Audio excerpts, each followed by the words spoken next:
The will, I mean.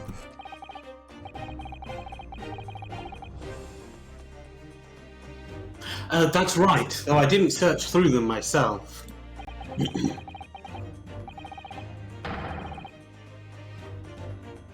But Governor Caden was livid. He was screaming, "It cannot have disappeared completely." That doesn't quite make sense, though, does it? In what way? Well, we understood that only Mr. Vigil was aware of the will's existence. In which case, how did the present governor know to look for it? Oh, yes, you're right.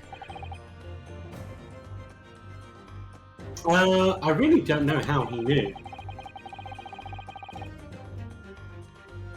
But it certainly seemed as though he knew of the will's existence from the outset. Maybe Caden was the one that gave him the paper. Maybe. Only he didn't refer to it as a will. What he said was the Asogi Papers.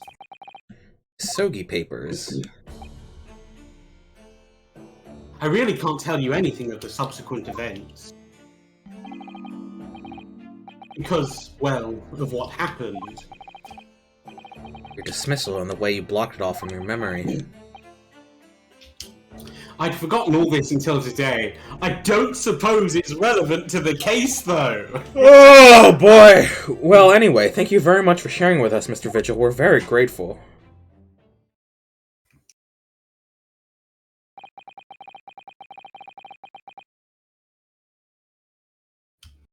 I'm afraid there's really little more I can tell you.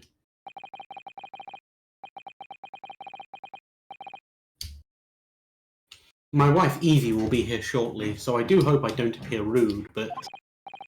No, not at all. Thank you again. What will become of you now? Well, impersonating a police officer is a criminal offence, of course. I imagine that once I'm fully recovered, I shall be arrested. I'm so sorry. Don't be, please. This was all my own doing. I always knew that this day would come. Well, I wish you well. Goodbye, Mr. Vigil.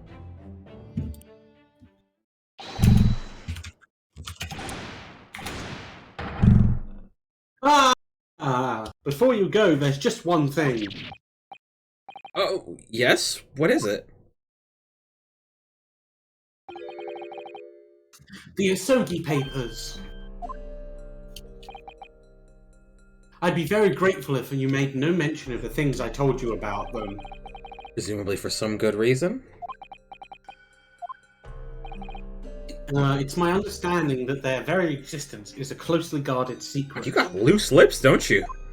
Maybe that gossip was disguised was actually his true phase. Maybe. If it became known that I'd remembered.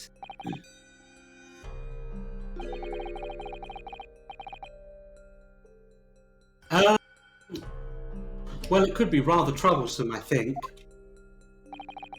I understand. Some sort of will that Genshin Asogi penned just before his death, which the man himself claimed was his last weapon. No wonder. Perhaps it had something to do with his plan to escape. Is there anyone who might know more about a document that Cosmo's father left behind? It would be Mr. Vigil's governor! Oh boy! Then we know precisely where we must go, back to Barclay Prison. See ya, buddy. So, all that stuff you told us in confidence, let's go tell it to someone. Yeah.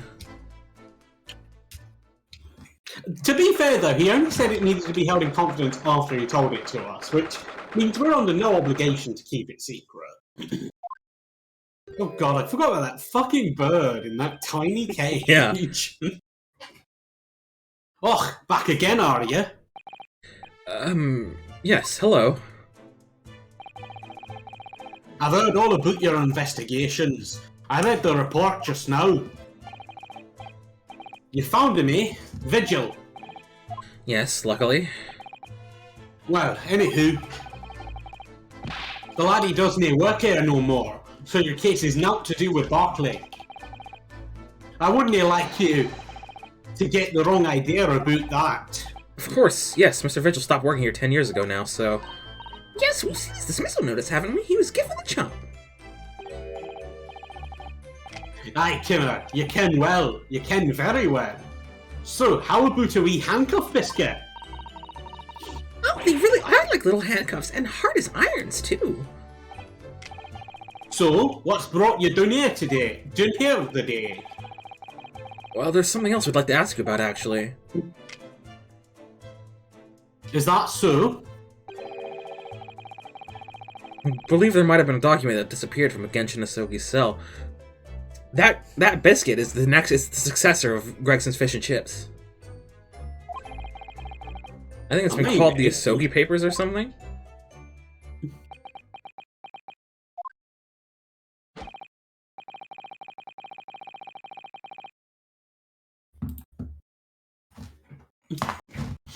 You got no say. Gregson's death is not to do with things that might have happened at Barclay. What are you typing? Someone said something stupid about law on Twitter, so I was going to angrily type at them. But I'll do this first. Leave the past in the past, laddie. Let's not footer about with irrelevant details. They were saying that invoking your Fifth Amendment right not to self-incriminate implies that you're guilty, which is the entire opposite point of the Fifth Amendment. And it upset me. I was like, no, that's not how that works. Sometimes perfectly innocent things can make you seem guilty, and you have every right to not self-incriminate.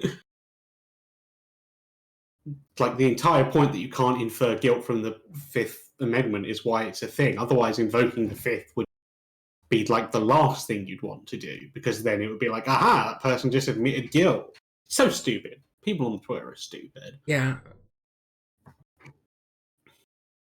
So anyway, I was going to make a joke about how the Fourth Amendment must mean that if you've got nothing to hide, you've got nothing to fear. And that's why we don't need it. Because the Fourth Amendment, I will double check this actually before I tweet, because I'm not 100% on American law, but I'm fairly certain that's the one that protects you against unwarranted search and seizure. Seizure. Not seizure. Let's abolish the Third Amendment. Let's let soldiers... Hey, no! No, the Third Amendment is a very important amendment. I'm tired of people acting like it's not. The US government wanted to station some National Guard people in someone's hotel without their consent, and the Third Amendment protected them from that.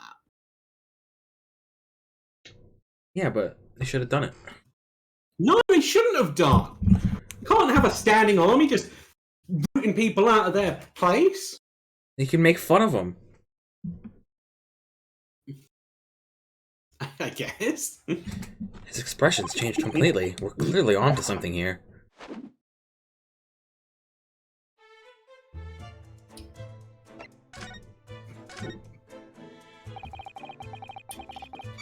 That murderer's botched execution, and the whole miserable escape. You were Barclay's darkest hour, eh? A shocking embarrassment. As the convict had a collaborator on the prison staff, you mean? Aye, for shame. The coroner who confirmed the death of the man after his execution, Courtney Scythe. And my chief warder at the time, Vigil, was in charge of the whole affair.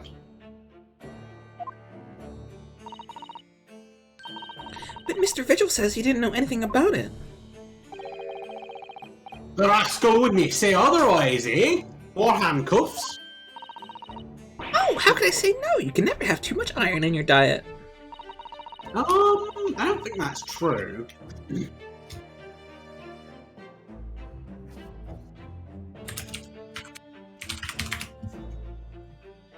Yeah, you can get iron poisoning, it's a thing. Just double check. It most frequently happens when children swallow iron supplements. Like, you know, a whole bottle full.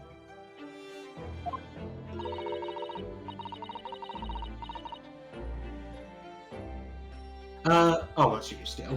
He was so despairing, he jumped out of your... Oh, wait, did I read the first one? I No. didn't read the first one. When Mr. Vigil was handed his dismissal notice as a result of what had happened, he was so despairing, he jumped out of your office window, didn't he? I didn't like to say, but that's just Vigil trying to get out of it. Do you not think he wouldn't have jumped from the shock of his crimes being exposed, eh? I do.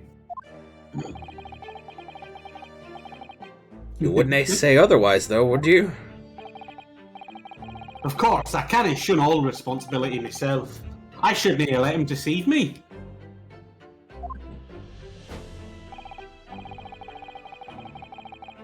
What if this guy is just Gengoku in disguise? Like it's a Gengoku is his and it's a fake beard and everything. Oh, He's damn. just putting on a Scottish accent. Damn. I don't think that's true. I don't think so either. That's why I said, "What if?"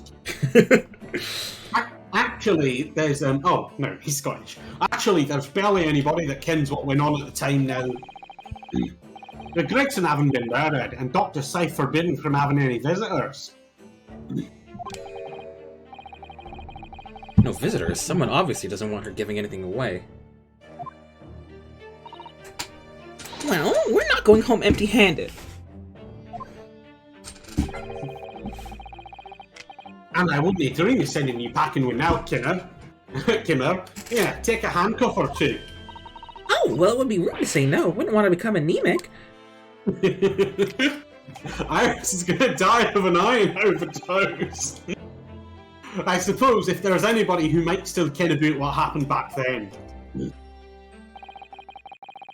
it'd be that lass from the forensic division, Maria Gorey. Maria Gorey.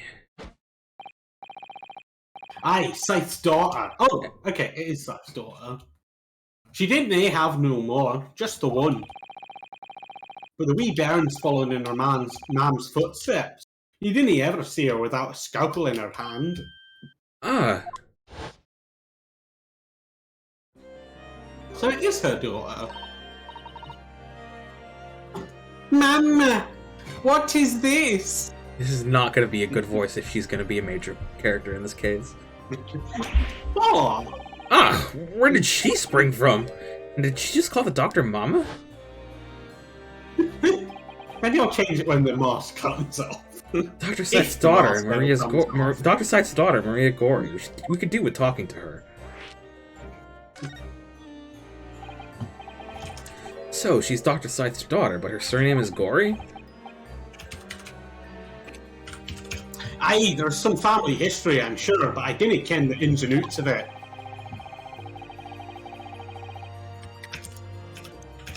She grew up watching her mum working with the bodies of folk who died in strange circumstances.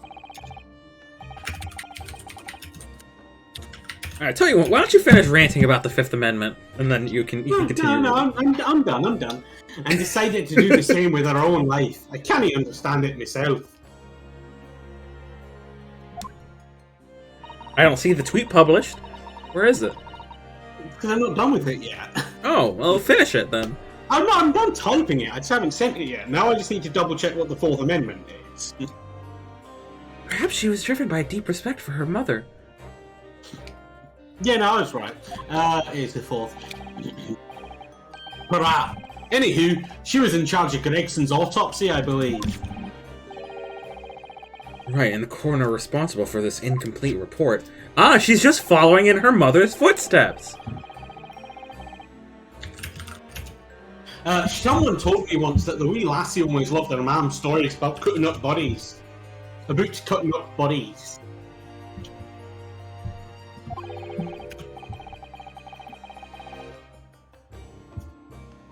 There's even a rumour that she used to listen to the funeral march as a lullaby.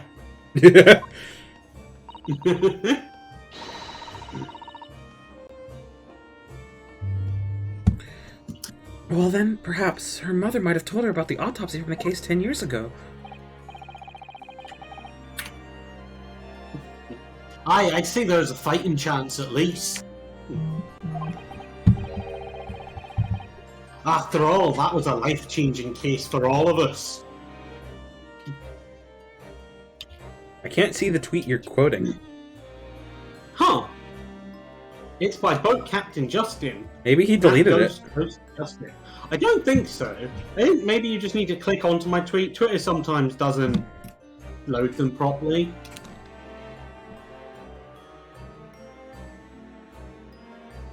Yeah. Oh! Well, now it doesn't exist for me. Maybe he did delete Maybe he did delete it. Alright! Me. A winner! It was because of your scathing remark. Maybe? It was not. It just happened. Right, just after I quote tweeted it. If it was before, my quote tweet wouldn't have posted.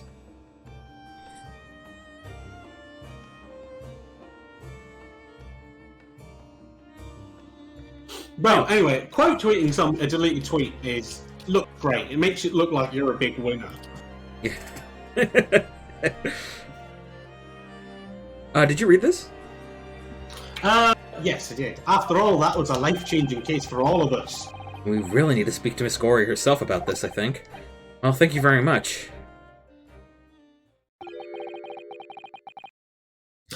It was deleted because he said the wrong amendment, I believe. It said someone here's replied, "Your right to remain silent is the 5th." Oh no, okay, then what he said, I can't hang on, do I still have it?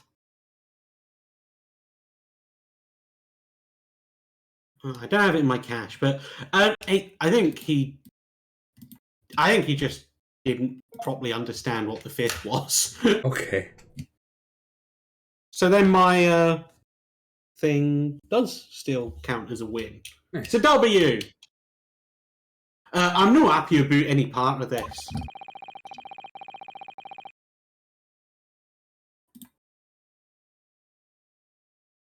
It took years for Londoners to finally forget the whole professor business. Can you not give up on this, laddie? Stop asking pointless questions. I'm sorry. I don't like dredging up these painful memories for everyone. Can you not just stay away now? Leave me alone and dinna come back here, eh?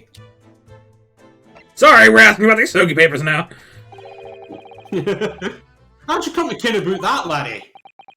There's no many folk even here in the prison who've heard of those papers. Oh, well, I can't tell him Mr. Vigil told me. I'm afraid our sources must remain confidential, sir. Humph. We've been led to believe that the papers are actually a last will and testament, is that right? The professors, or rather, Genshin Asogi's.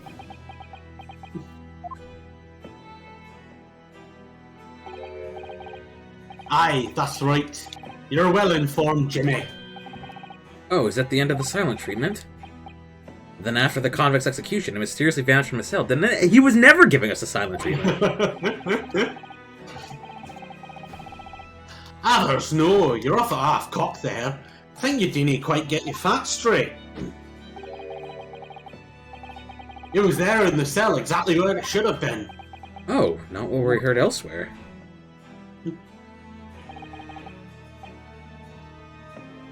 Oh, he's just gonna show it to us? Fair? Let me just have a wee hulk around in here. I'm sure I can find it. Aye, here ye are. See? You're showing it to us! The last will and testament of Genshin Asogi, written with a calligraphy brush. Of course, I can't read a word of those Japanese squiggles.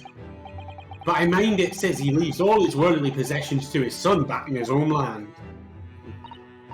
Yes, that's correct. That's the gist of it. So these are the Asogi papers? Aye, of course they are! Papers written by Asogi, no doubt about it. There's no mystery here, laddie. That's your law. Okay, I'm gonna bet one or two things is gonna happen now. And this is just wild mass guessing, but I think it's gonna happen. Either it didn't say that, and she's gonna tell us after he's gone. He's gonna be like, actually, it said this. Because she speaks Japanese, obviously. Or Yeah, but so do it we. did say that. I know, but we didn't look at them. She did. Or it did say that, but she recognises the handwriting. Ah. Professor Mikotabas. Did you read this? No. After all the stramash of that slicer of an execution. We sent the man's possessions back to his kin in Japan, his clan in Japan, and that was the end of it. I think we ought to make a record of this, Mr. Naruhodo, just in case. Alright, here we go! Ooh. I, I guess Genshin my Asogi, wild hereby magic request guess upon was my wrong. death, any and all material possessions and wealth belonging to me in London be delivered to my son, Cosmo Asogi, in the Empire of Japan. With deep sadness, I accept my fate in this foreign land, and my knowledge that I will never see my homeland or my family again, but I regret nothing about my chosen path. So I guess my guess was wrong. Yeah. One thing before you go on your way, Mr. Naruhodo. Oh, yes? Those papers are not to do with Gregson's death. I'd prefer if you did make no mention of them outside this office. Or rather, I wouldn't just prefer it, considering an order from the highest levels of our government. I understand. Alright, let's go to the press, baby!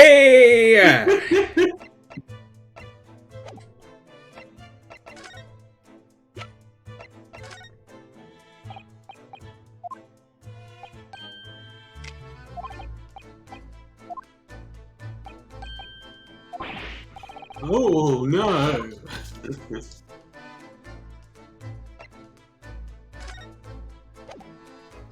Here, take a look at that.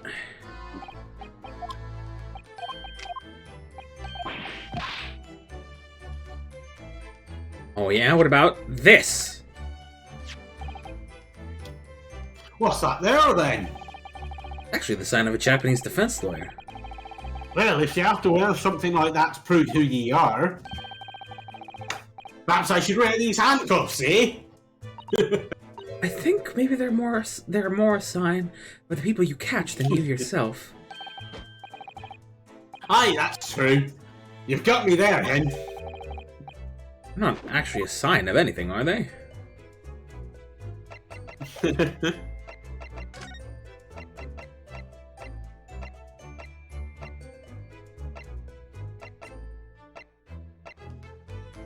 Maybe we go back to the hotel to show him the Asogi papers?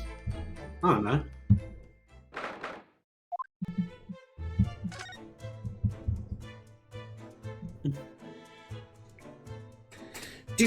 Oh, maybe we show the Asogi papers to Vigil.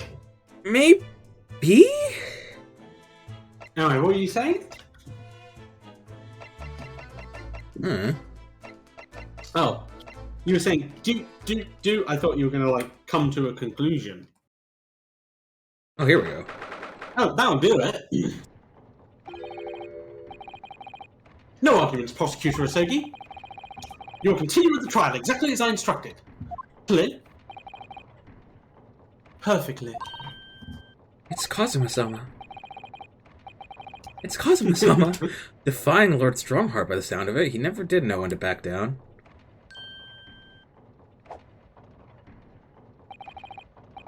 On your way now, Asogi. My lord.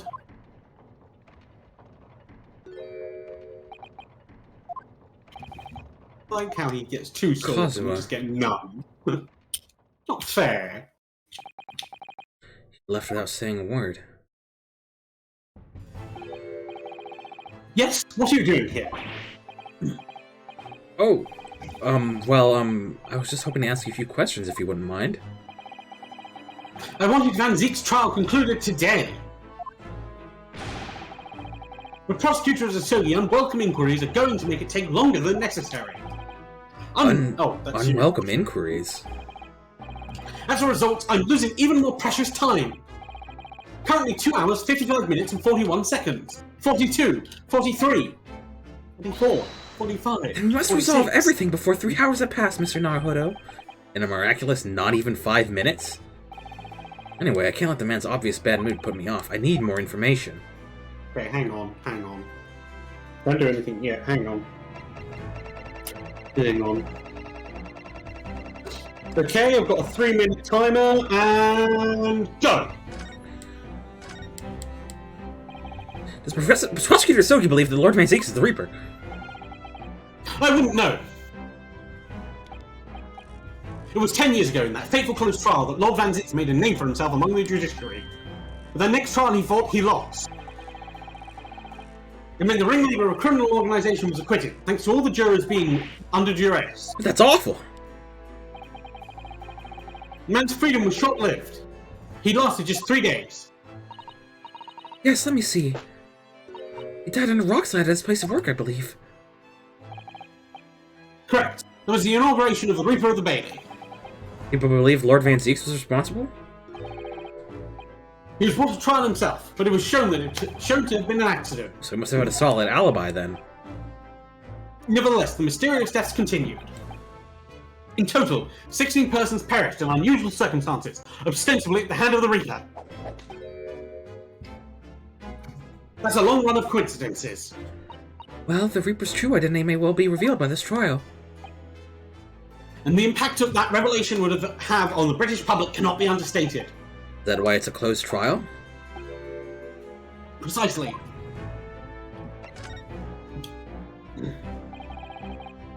This country hasn't seen a close trial for 10 years. So the last one was the Professor's, the trial of Genshin Asogi. Correct. Actually, we heard that originally you were going to prosecute that trial yourself, Lord Strongheart. Van Zeeks entreated me to relinquish the prosecution to him, that he might avenge his brother's death. And here we are, 10 years later. With the son of the man Van Zeeks is condemned now, looking to avenge his father's death in the same way. They do say that what goes around comes around. Right, 3 minutes left. However, it would seem that the new young prosecutor is harboring some ulterior motive as well. Castaways? I like my organisation to run smoothly in the exact manner that I describe, apparently. Which I guess is not really 3 minutes, it's 2 minutes and 15 seconds. I'll tell you when this reaches 45. As with the giant clock in here, I won't tolerate a single cog being out of step with the others. Ah, so that's what all these gears are about in here. If the young man refuses to mesh with the other parts of my great machine, I will be forced to take steps. What do you mean? Not something with which you need concern yourself. In any case, all your questions will be answered tomorrow.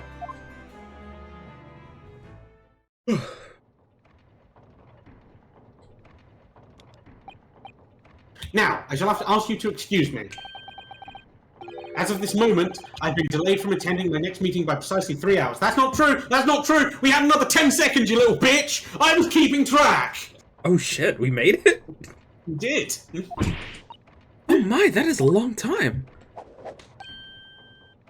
And I hold you entirely responsible. Even though we miraculously managed to fit everything in not even 5 minutes? Yeah, we did! We did!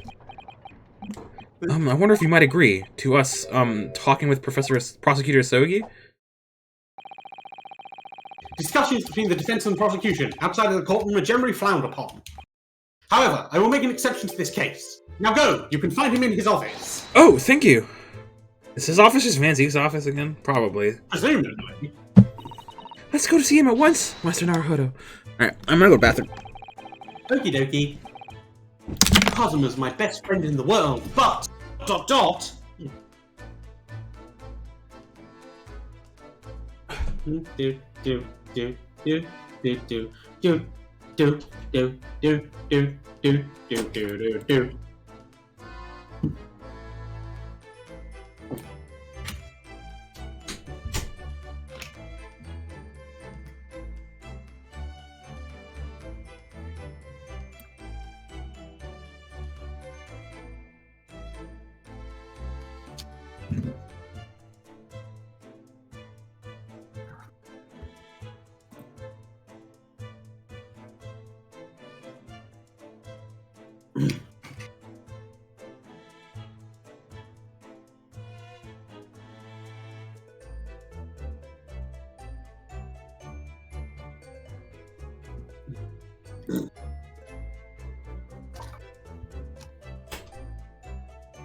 I have a banana. Ooh, banana! I got potassium. I was doing a Minions joke. Oh. I think that's what they say. Cosmo is my best friend in the whole world, but I'm really not at all sure I know how to talk to him at the moment. Then let's put it off for later. I don't think we can. Yeah, I typed in Minions Banana, and there's Minions Banana full song, so... Oh my god. Yeah, I was right. Minions say banana. Hey, look! Oh! So, this is the office of Prosecutor Asogi now, is it?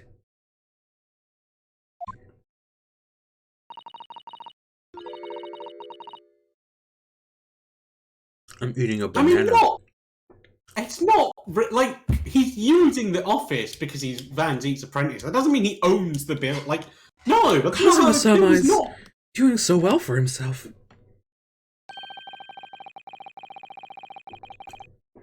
Even though he's always forced to kneel on the floor Japanese style in that dark corner?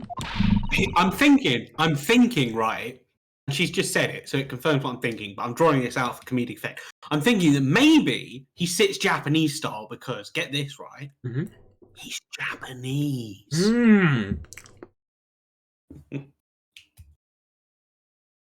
It's his habit. It's his habit to sit Caesar style whenever he's working.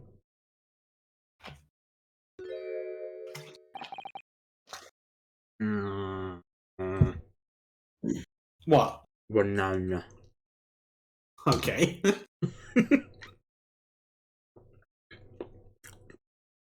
I want a banana now. Here, I'll throw you one. Yay!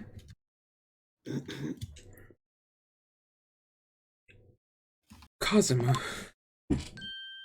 Or Kazuma.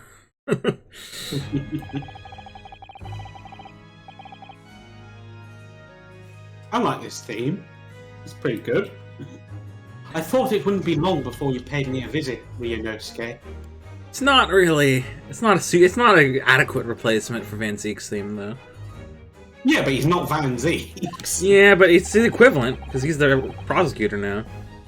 I guess, but he could never fully fill in for Van Zeke. No, he couldn't. I was right about what I said, wasn't I? Sorry? That you have all the makings of a great defense lawyer. Well, I always believed that Oh, you fulfill okay. your dream of advocating in the British courts. What? I like that bit, where it sort of merged with his theme. This is pretty good, gotta admit. It is good. Just never imagined for 1 second that it'd be as a prosecutor. Seeing you stand in a foreign courtroom so gallantly realizing your dream, Kazuma-sama, I'm truly happy for you. And I am truly thankful to you, Judicial Assistant Mikotaba.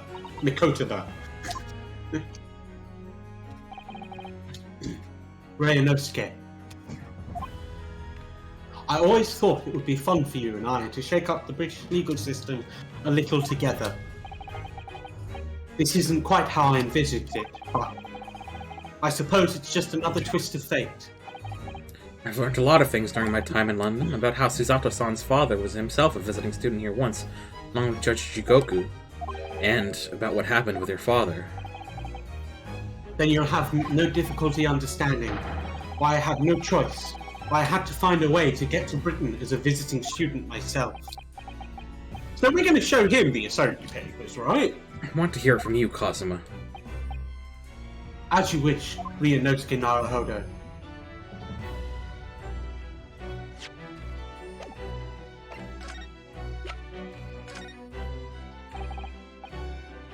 Kazuma, what do you make of this? There's only one place where defense lawyers and prosecutors should discuss evidence, the courtroom. So it seems you're still confused by this situation. That's what I make of it. I get the feeling my friend's Aw. always going to have the edge over me, isn't he?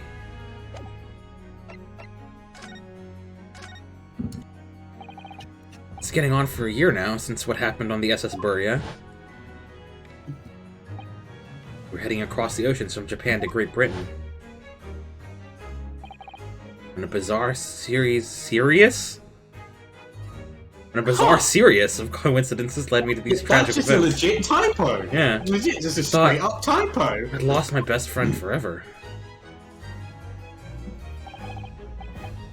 I must have been unconscious for a long time. When I awoke, I was lying on a bed. It was a narrow little room. There was a posy of flowers by the pillow. It took me a little while to realize I was in the cabin of a ship.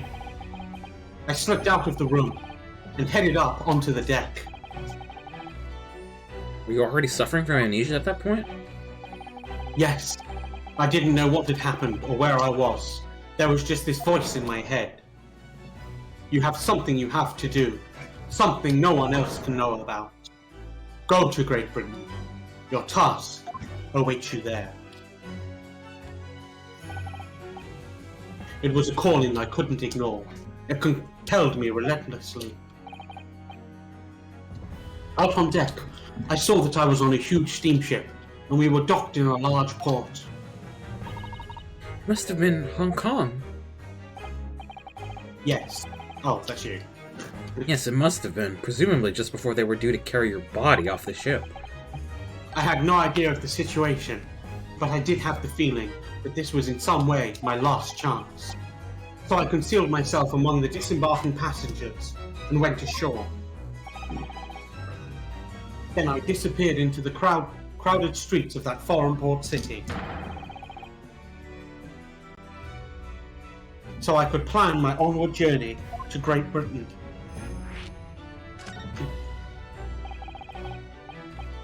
Just under a year ago, with all my past memories lost to me, I was left behind in Hong Kong. Everything was foreign to me.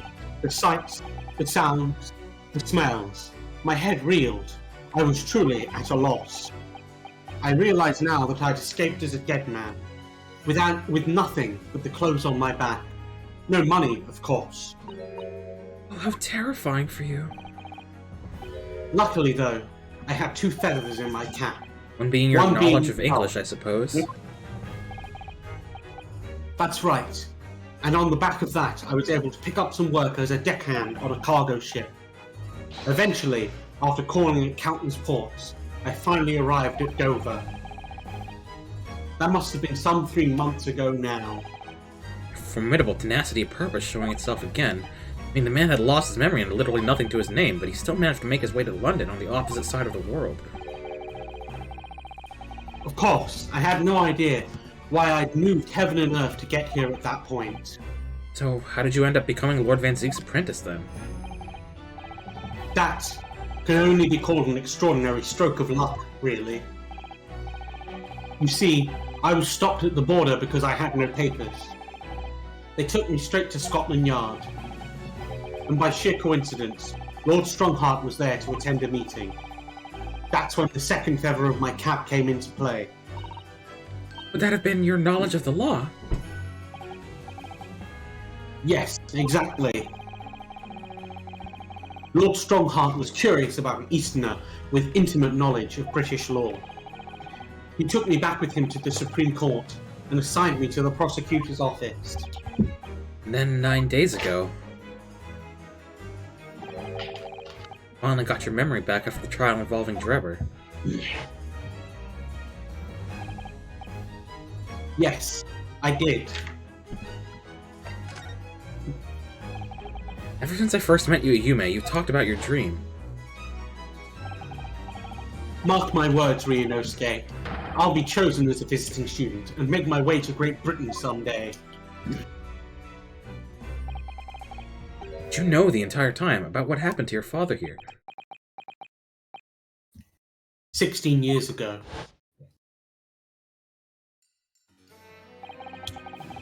It's baby Kazuma! Well, not baby, but you know what I mean. Yeah. When my father left on that exciting trip to Great Britain, I was just a boy. We took a photograph together the day before his departure. It's my last memory of him. But what I remember most about my father is his unswerving sense of justice. 6 years after he left, a gentleman called us our family home. He told me that Genshin, my father, had been taken ill in England and passed away. It was Professor Mikotoba, your father, Susato-san. Oh my. Do you suppose they're doing all this in Japanese? Probably. Ever since then, the professor was very good to me. He even helped to fund my university education at Yumai. I'll be forever in his debt. But nevertheless, I couldn't bring myself to believe what he told me. Oh. Then, one day, a letter arrived at our house from Britain. There was no indication of the sender, so I opened it, assuming it was from an old acquaintance of my father. What I read in that letter changed my entire life. What did it say? It said that my father had been a mass murderer, and the writer cursed the Asogi name. Oh no. As a result of that letter, I found out what had been hidden from me all those Okay, years. I wonder who sent that. Yeah. Presumably, the letter was sent from a relative of one of the victims. If whoever it was had been a member of the judiciary, he could have been present at the closed trial. The letter revealed that my father had been sentenced to death, executed for being a killer. I'm so sorry you had to find out that way. Yeah, I know, right? Maybe we shouldn't keep details from children about their father's deaths. Huh? Get it? Because Iris? I get it. Get it? Don't worry, I got it. I imagine the British government did its very best to silence whoever sent that letter.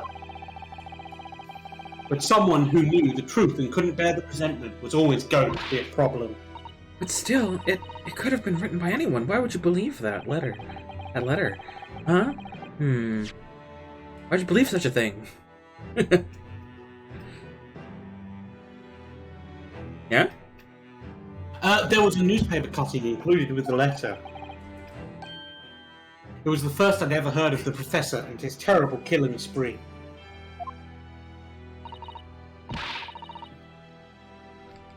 Well, what did my father have to say about the letter? I couldn't bring myself to show it to him. What? Why not? Because he deliberately concealed the truth from me by telling me my father was taken by a fatal illness. That couldn't have been easy for him, and he'd done it out of consideration for my feelings. So instead, I showed the letter to Judge Jigoku. Ah, to the other visiting student. He faltered for the briefest of moments, but then he just laughed the letter off. But in that moment, I saw it on his face. He was undeniably shocked, shaken momentarily before recovering his poise. A year later, my bereaved mother succumbed to the strain of grief, and she too passed away. That's when I made up my mind that one day, without fail, I would cross the seas to Britain and seek the truth for myself. The truth about my father, Genshin Asogi. And I wouldn't let anyone stand in my way. Oh, Kazuma-sama. Except for myself, because I don't want to see the highly relevant document my father left behind. What we learnt today in court turned things completely on their head. It was an impressive piece of lawyering. Ryunosuke Naruhodo. Lord Van Zeeks isn't the Reaper, you know. I almost don't want to believe it myself, but it turns out that Inspector Gregson himself, the victim, was... It's clear that the Inspector was behind the Reaper's activity all along. What? You mean you knew? The real question is, who's been giving orders to the Inspector? Yes, Baroque Van Zeeks is the real Reaper. And I know that 10 years ago it was him who decided my father must be a mass murderer and sent him to his grave. No, he was merely seeing that justice was done as the law dictates. He's not to blame.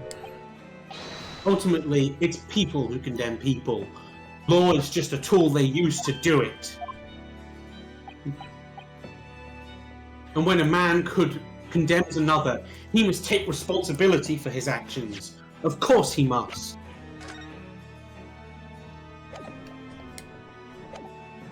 Oh, is a little theory stirring? No. Oh, okay. But I know for certain that my father would never have taken another man's life. He admitted to it. One life, though. Yeah. Kazuma. On the contrary, my father's life was taken by the Reaper.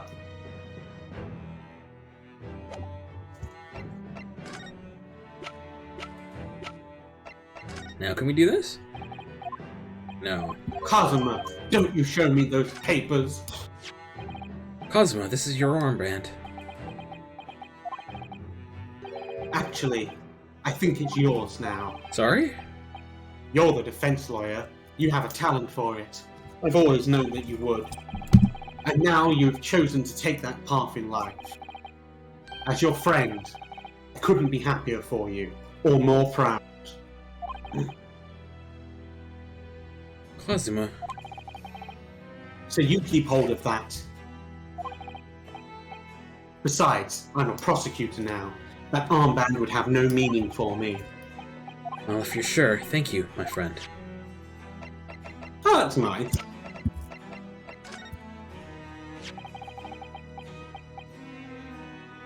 This came up in the trial, didn't it? As something a little dubious, I mean. The fact that no time of death was recorded on Inspector Gregson's autopsy report. Yes, there were some unexpected turns in the courtroom earlier. I suppose you could call it a turnabout. The suggestion you came up with certainly took everyone by surprise. The idea that the victim died the previous day at some other location is quite something. Well, considering when the pocket watch had stopped and the scorch marks on the candle, it's certainly a distinct possibility. The evidence in the scene both point to it. To be honest, it bothered me too. So I paid a visit to the autopsy room earlier. The coroner responsible wasn't there, but I got a name. It's Dr. What do you mean you got a name? It says on the autopsy report! Yeah, right? That's literally what I was about to show! Oh! If it wouldn't trouble you, Kazuma-sama, I'd very much like to speak with the coroner, too. Of course. The last thing I want is for anything to be brushed under the carpet. Scotland Yard's autopsy laboratory is below Lowgate Cemetery.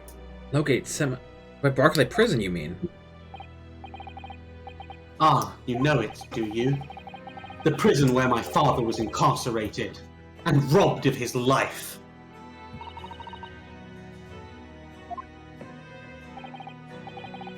Well, thank you. We'll pay a visit to the laboratory later today.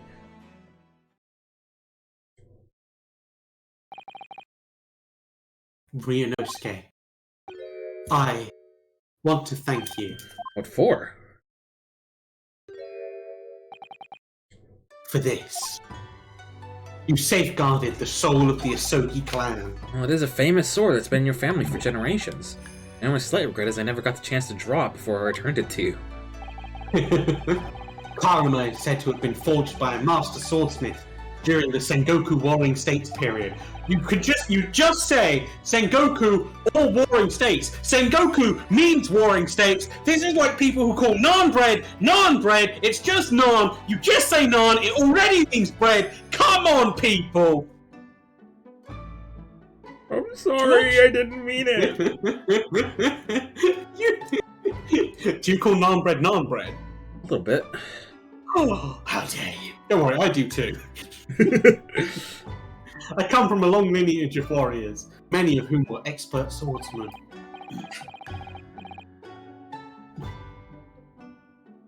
Well, then you're a chip off the old block, I'd say.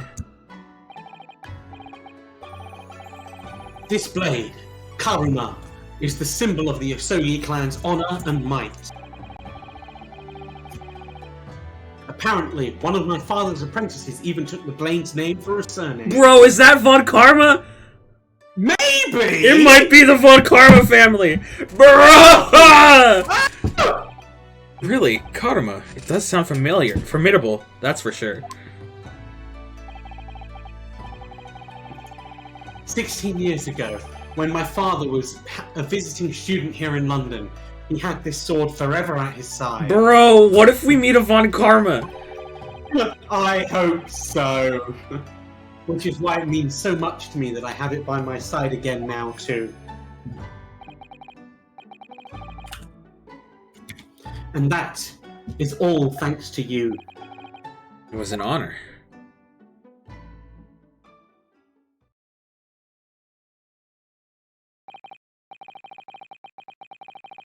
Now, I have preparations to make for tomorrow. Perhaps I said a little too much. Cosmo, you've changed.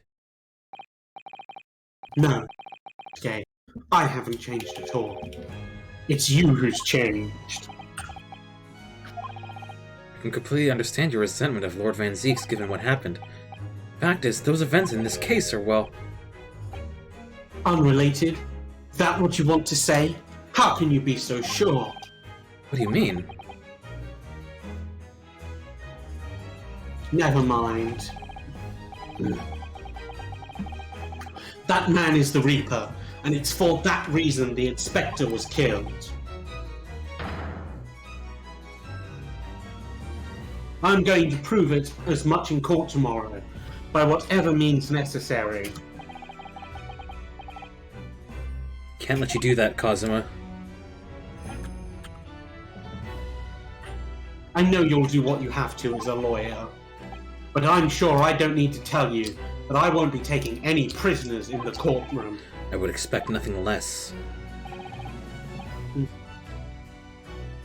Until tomorrow, then, in the Old Bailey.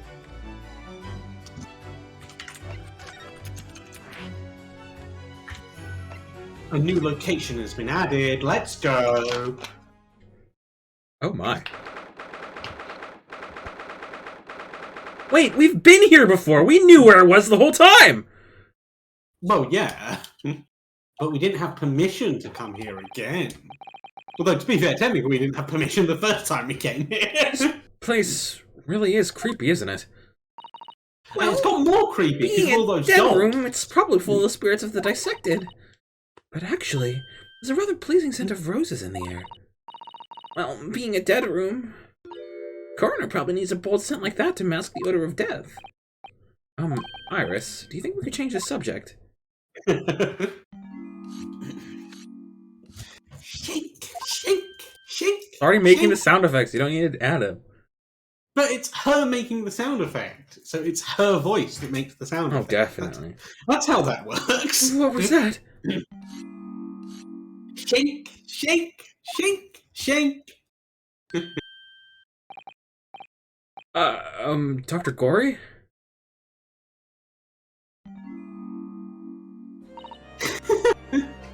What? That noise before. I was sharpening my tools. I'd be dead meat if I didn't keep a perfectly keen edge on them. Right. Do we have her in the thing yet? Oh my god, we have her face. Oh, Well, I feel like that's a spoiler. Why do we have her face? game isn't well thought through. I would probably about to see her face fairly soon. Right. When following the collagen fibers in the dermis, an expertly sharpened scalpel cuts like cheese. Would you like a demonstration? Oh yes, please. I'd love to see. Then I think you'll do nicely. Uh-huh. No, I wouldn't do nicely at all. I mean, maybe some other time. Tisk. Is that a tut? No, it was a tisk. Yeah. Well, we came here to ask questions, so...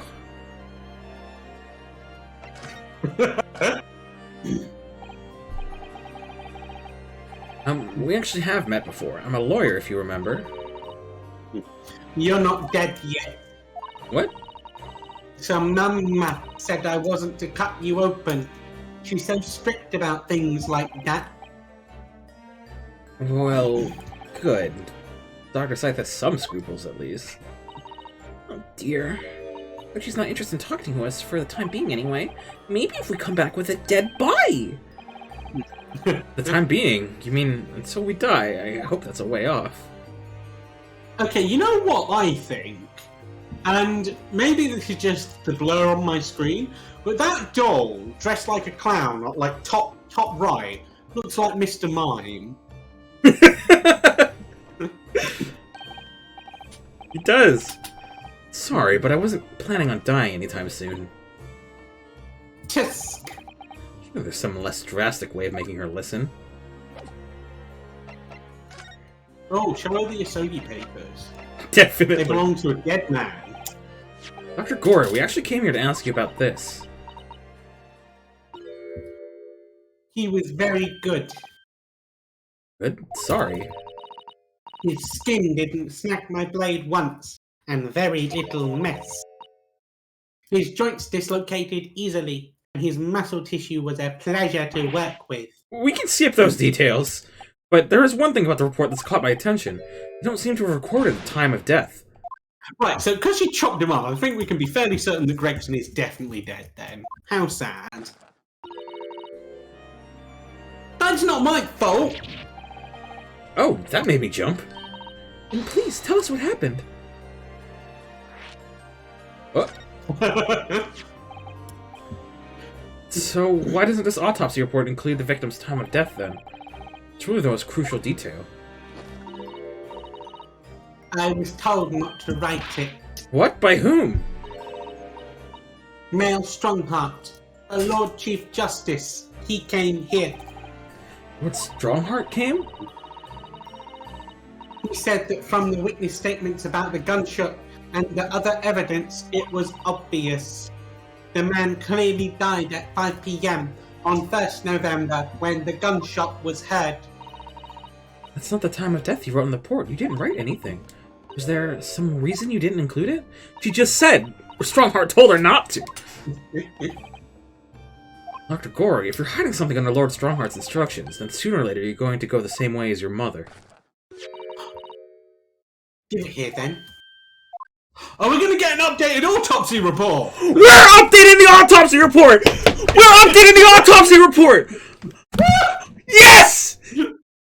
Yeah! It finally happened! The defense gets an updated autopsy report! Oh! What a miracle! Oh! Best game in the series! This is the best game in the series! What's she scribbling so furiously? There. You've written... What she's written? Tell us. Indeterminate. But It still counts! It's an updated autopsy report! It's still an updated autopsy report.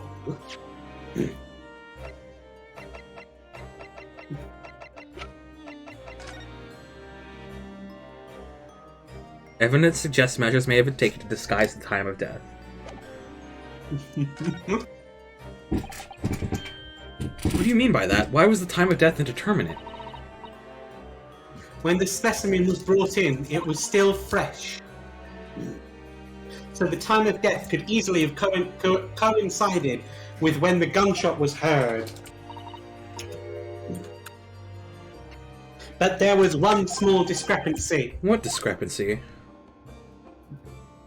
There was some fried fish in the pocket of the specimen's own. It's the fish! The fish are coming in useful! And that fish had started to rot. What? If the victim liked fried fish, he presumably liked to eat it before it went off. Oh, yes, what are you really trying to say? It's possible that someone tried to manipulate the apparent time of death. Manipulate them? Is that even possible to do? Theoretically, if you were to chill the body in ice, you could delay the onset of purification. Putrefaction, actually. Putrefaction, I couldn't say. It was purification isn't the right word. I get that, but I was trying to read what was on the screen and it was blurry. And if the overcoat wasn't on the body at the time, Only the then fish only would the have started fish to would rot. have started to rot. That was me. That was my line. Well, I didn't see the name. It's very blurry. I don't know if Yeah. I've mentioned that several thousand times. Yeah, just read the wind. What? What? Ah, it's a joke. You wouldn't get it. It's fine. I don't get it. Me neither. With today's science, it's not yet possible to determine if the body was chilled or not. Today's science is advanced enough to let you freeze a corpse, it seems. I mean, you don't really need science to freeze a corpse, you just need cold. Yeah, but surely, to chill a corpse like that would require an enormous electrical refrigerator. I suppose you do need science if you live in Britain. I don't imagine many households in London are equipped with such a device. No, definitely not, but maybe in a factory or some other special places? I don't recall seeing any factories or such like on Fresno Street, though. I wonder if the inspector's body had been chilled somehow. What might the actual time of death have been?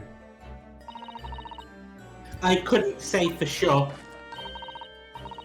But at the most, it might have been a day earlier. No. In other words, it would corroborate your previous deduction, Mr. Naruhodo. That Inspector Gregson was killed a day before his body was discovered at a different location. Did you inform Lord Strongheart of this possibility?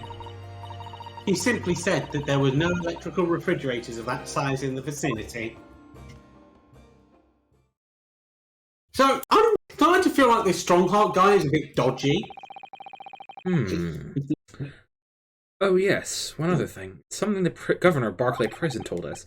That your mother, Dr. Scythe, was responsible for confirming the death of the professor after his execution. The professor. Apparently you always enjoyed listening to your mother's stories about her work, so... I'm wondering if you might know something about what happened 10 years ago.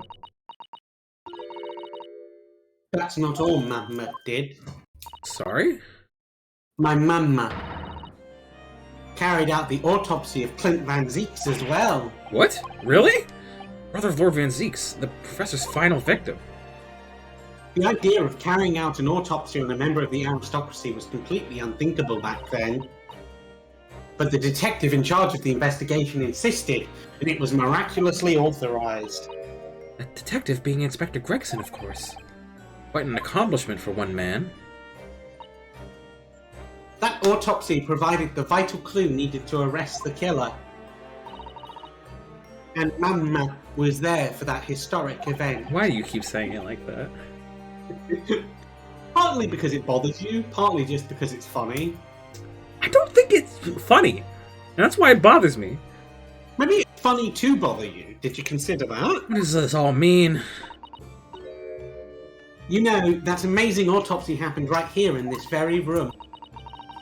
The professor and Clint Van Zeeks. They both spent their final moments before their burial on that dissection table there. So this lab, Mamma's lab, was instrumental in some of the country's most important events. Look, once I've established a character-defining trait, I can't change it. I can, and I do, but still.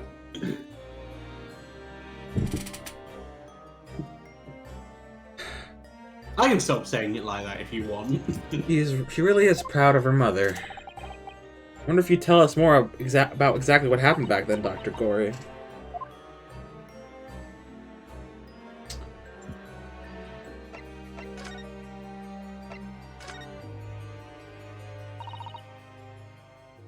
The professor's execution was Mamma's first big case. That better?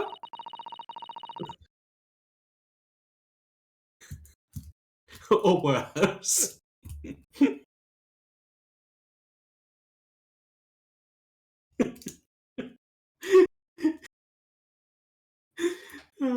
Nothing? It was a Queen reference.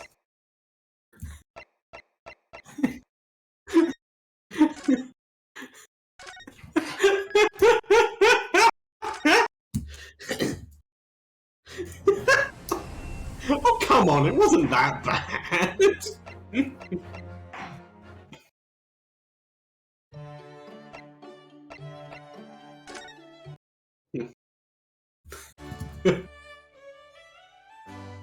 end of the stream. We finished the game, everybody.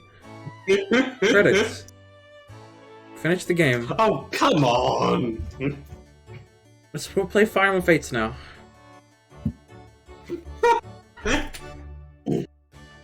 Oh, look at that. This is spoilers! You're spoiling the credits! Nuh-uh. Yeah, huh?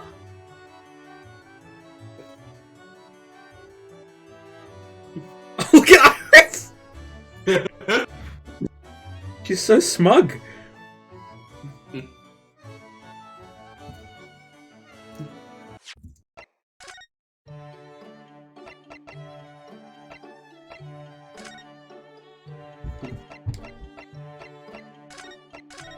So you didn't turn all the outfits off in preparation because we've almost finished, and then it'll be the next case. Nice. She had to be in attendance at Barclays prison's execution chamber and sign the certificate to confirm the convict's death. Now you're not even doing a voice at all. No. I'm scared in case I accidentally say Mama too weird. Mama is the best coroner in the world, you know. I was so proud of her. There, is that okay? Is that acceptable? It's acceptable. Okay, really stifling my creative juices. I can't work under these conditions. Maybe you shouldn't work. Well, it's not really working. You know, But the execution didn't actually take place. Yeah, technically, right? Technically, you make money off these streams, like a very, very tiny amount of money, and I help you with them, and I'm not paid. That makes me your slave. Oh, okay. You're a slave owner. Let me just... here. Don't actually pay me. That was a joke. Oh.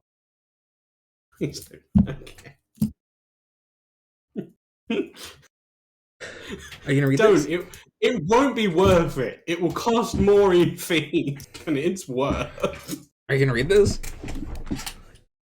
Read what? Did you not read this? Did you read this yet? Oh, this line. Yeah. No, and worse still, Mama actually helped me with the jailbreak. Helped her with the jailbreak. Is that not what she said? No. Oh. Helped with the jailbreak, not That like... makes more sense. Yeah. And help with the jailbreak. I didn't want to know.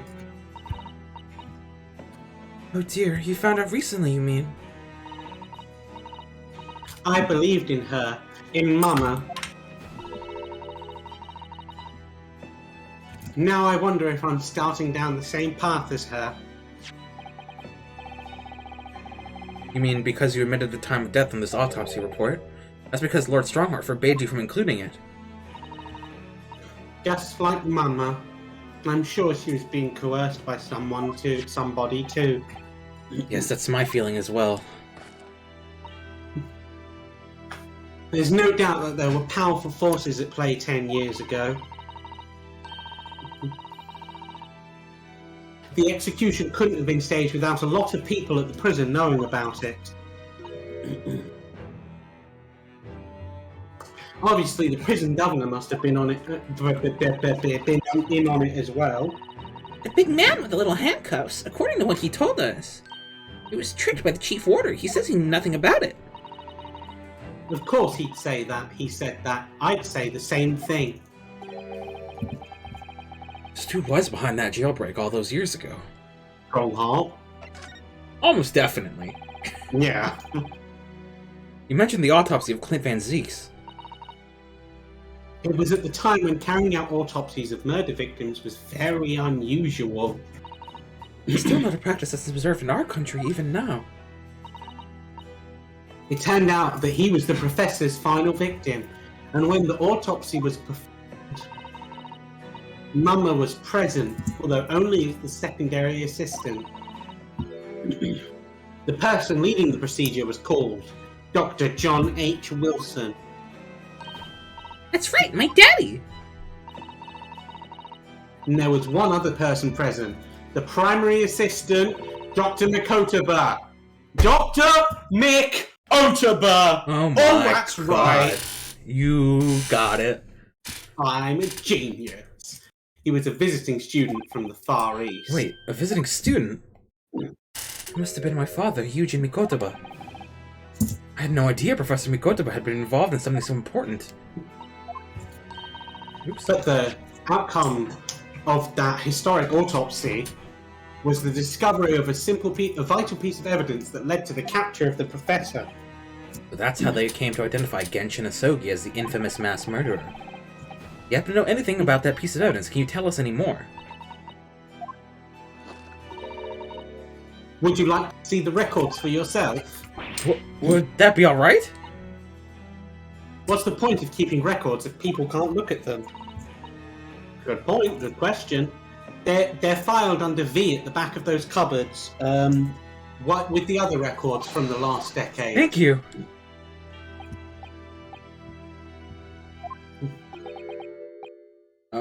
That's strange. What, Mr. Naruhodo? They aren't here. There's nothing under Van Zeek's. There must be. Perhaps somebody took them away? No one's allowed to take documents related to the Professor case out of this room. But you're right, they're gone. When was the last time somebody looked at them? Do you remember? It was... Oh yes, I remember now. It was 2 years ago. A consulting detective came one day saying he'd like to see the records. No, you don't mean...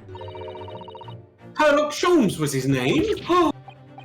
Deep down, I knew that was coming. Do you think he stole the records? Oh no, surely not. Iris, that can't be right, can it? Iris?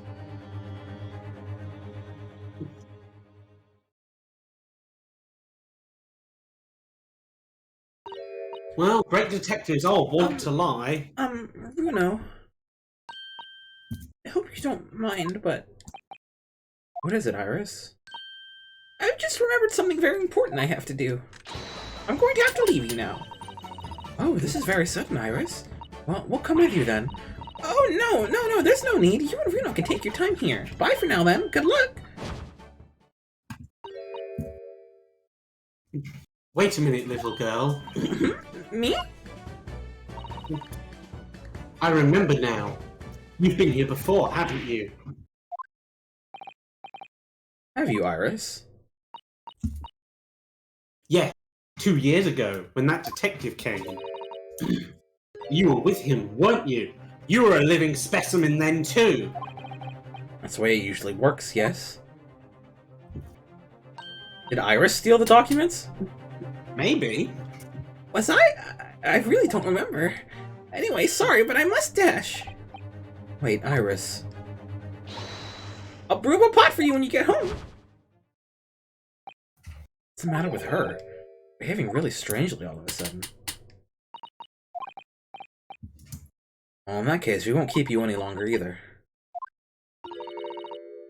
It's been quite a while since I had any visitors. This was really fun. The next time you come, I'd prefer if you were ready for dissection. Can't make any promises, sorry. It's strange that the records of Clint Van Zeek's autopsy have disappeared. I think we've asked all we came to ask now.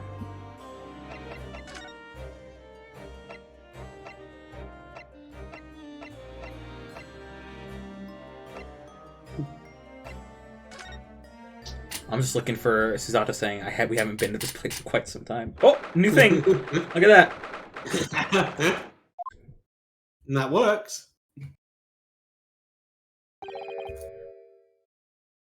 The police are still busily investigating in here then. But Gina's nowhere to be seen. Where is she? Yes, it has been blissfully quiet, hasn't it? Perhaps she's out investigating her own practice what her boss taught her. Weird seeing her in her normal outfit. Well, I expect she'll be back before too long. Shall we wait? Actually, something different about this room since the last time we were here, isn't there? We could always use the time to investigate more thoroughly.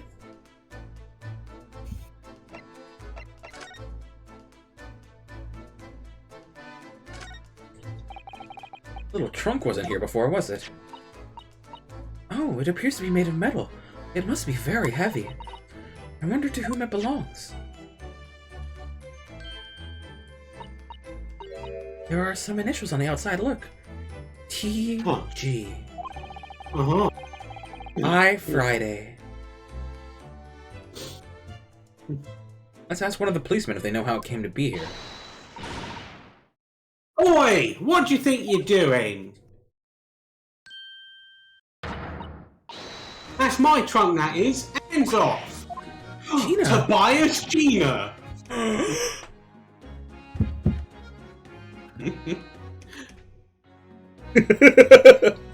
Where were you hiding? I don't know, you leave something unattended for a few seconds and every Tom, Dick and Harry's got his greedy eyes on it. Just a wild guess, Gina, but... What? Spit it out, Ogo! Is it fair to say that you've only owned that trunk since this morning's trial? What? What are you trying to say? Come on, this trunk goes with me everywhere. Always has. Where you been the last year? Trying not to incur your wrath, mainly.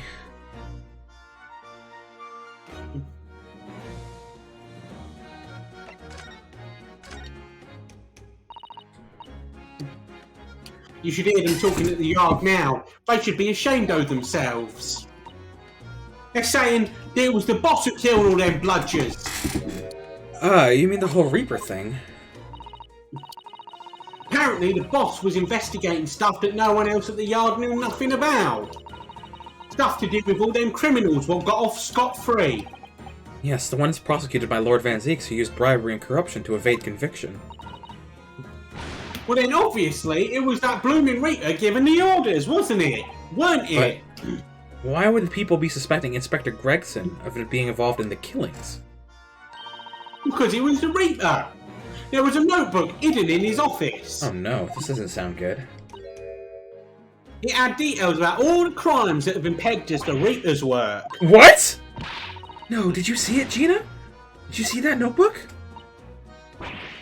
They wouldn't flaming let me, because I'm just an apprentice, apparently. But it was me who found it, and he was my boss. That's right.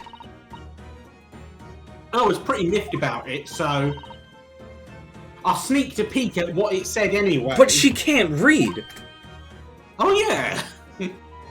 Oh, Maybe she'd learn. That's or our Gina! something? I think that's gonna be the punchline. Oh, maybe. So, you managed to see what was written in Gregson's secret notebook anyway, did you? Way I see it, it's my right to read what he wrote. and what had he written, Gina? Date, times, places, names, and a whole long list of them. All details about the bloodshed supposed to have been done in by the Rita. I guess she learned how to read within like a month. Good for her! Proud of her. Yeah. But there could be an explanation for that. Perhaps there's a record of the inspector's investigations into the Reaper's activities. Exactly, that's what I said. That's the first thing you'd think, right? As it happens, it was full of names I recognised anyway. Well, the Reaper's targets were almost exclusively known leaders of London's criminal underworld.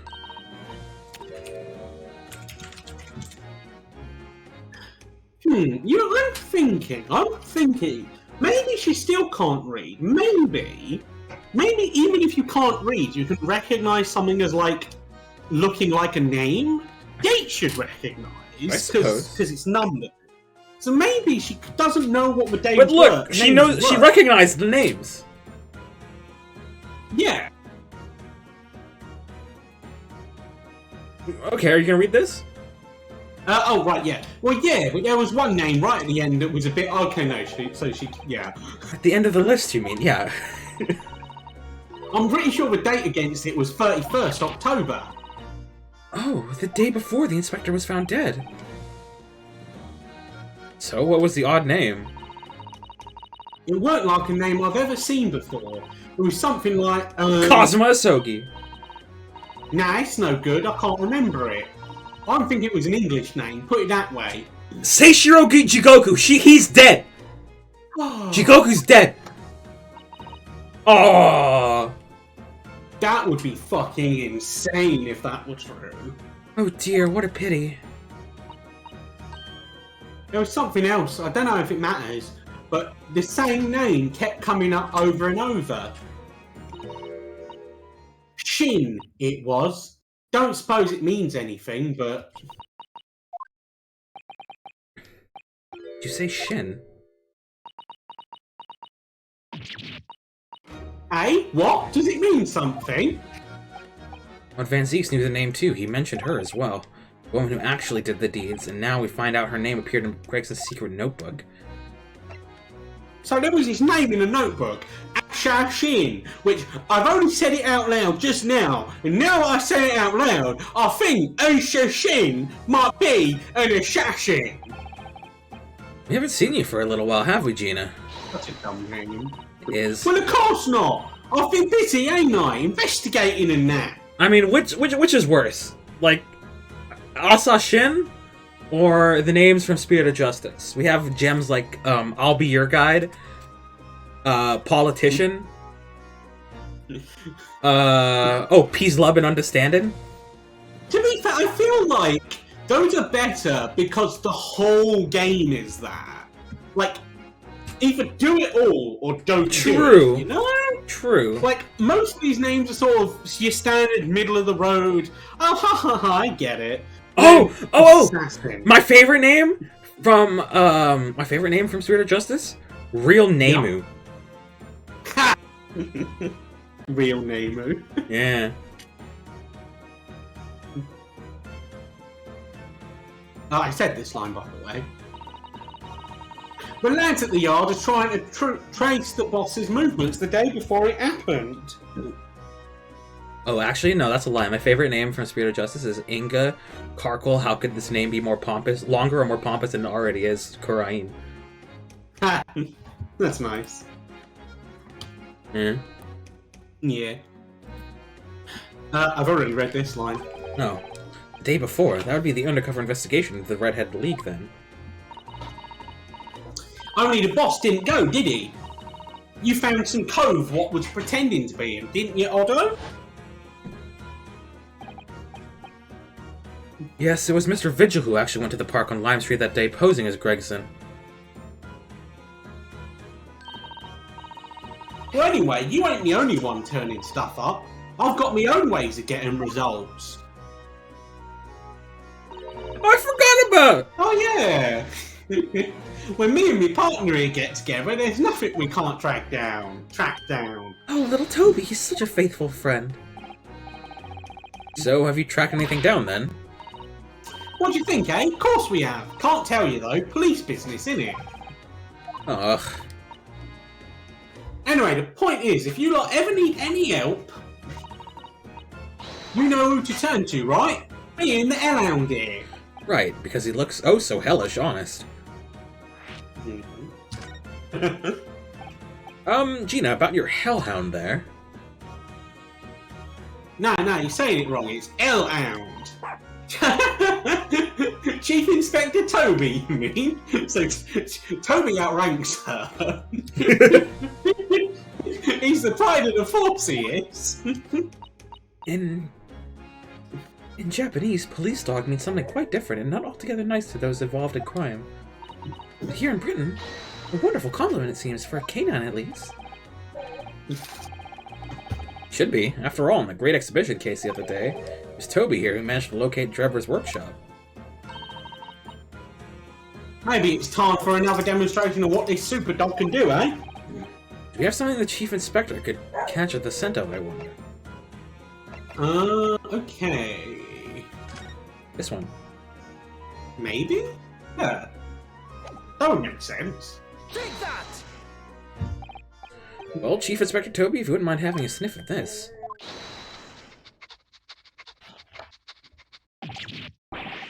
He might be a little too keen, don't you think?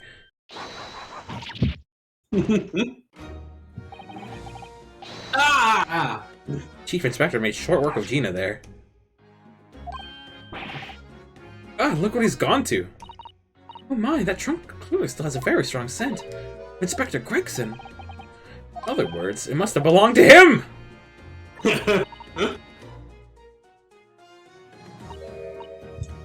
Alright, it's a fair cop, I suppose. You nearly got away with it, too. Not really! We always talk so proudly of Chief Inspector Toby's nose and what it can achieve. Not crossed your mind that he might identify something that was right next to us.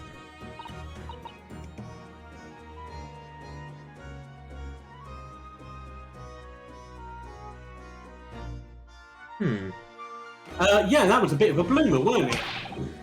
That's enough now then, Gina. It's time you told us the truth about that trunk.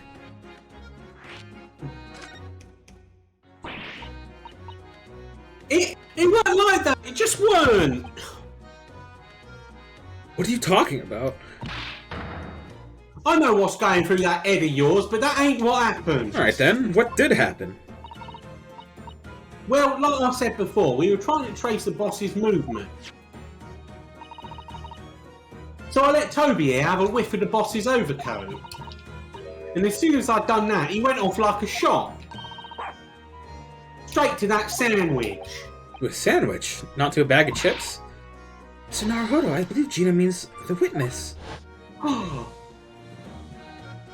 That's Inspector Gregson in disguise! Oh! Oh, I forgot about that sandwich. Yeah, he had it hidden between them wooden boards of his. The boss's trunk. You mean when they heard the sound like a gunshot and they all piled in here? Exactly. He nabbed it from the scene. Goodness. Me and the chief inspector gave that sandwich a good grilling, and you know what he said? Don't turn me into a panini, please! I thought it might fetch a good price, and the chap wouldn't be needing it anymore, so... But that's all I did. Nothing more. Nothing more. Would you Adam and Eve the cheek of it, eh? Stealing the dead boss's stuff to flog. So Miss Venus wasn't the only one to meddle with the scene of the crime, then? How could they? So anyway, that's how it happened. It's almost as if he didn't die here, and those three were in cahoots or something, and then the body showed up here where they were. And it's a pretty decent trope, so I figured I might as well make use of it. Is there something wrong with that, eh? Well? Maybe you and Mr. Sandwich should try and find the answer to that question together. I feel like it's a very different situation. Yeah. Keeping something Perhaps. of your mentors versus stealing off a core. I think perhaps that trunk should be turned over to the police, don't you? What are you on about? I'm the police. Gina, if you wouldn't mind, could we maybe examine it? Yeah, alright then. Do what you want with There's it. a giant slash down the... Yeah, to be fair, she should have put in evidence first. Yeah. Thank you. We will make a detailed record of our examination of the evidence. Here we go! What's the matter with Toby? Why is he acting so aggressively towards me all of a sudden? So Naruhodo, be careful. It must be the trunk. Toby! Toby, oi, what are you doing? You're gonna lick his face off!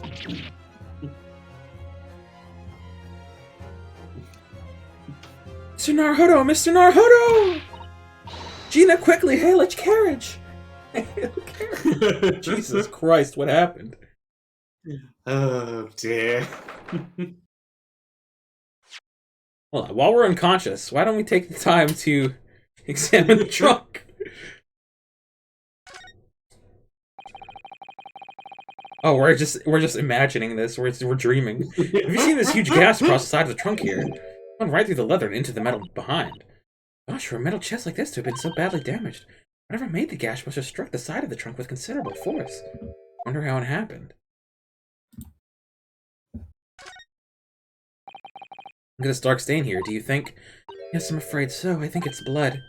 Oh, I knew you were gonna say that, so that presumably means that That this was present at the scene when Inspector Gregson was killed. Most logical conclusion, yes. What if it's a I think picnic Gina's been basket carrying this and around that's with jam? you didn't know any better. I suppose it does look like a grease stain from all the fish and chips. No, it don't. It's No, it dark doesn't. red. Yeah. Actually, if I was smarter, I would have made a joke about ketchup on fish and chips. And the game should have said that as an innocent explanation. But, like, it Let's have a doesn't look look like inside. grease.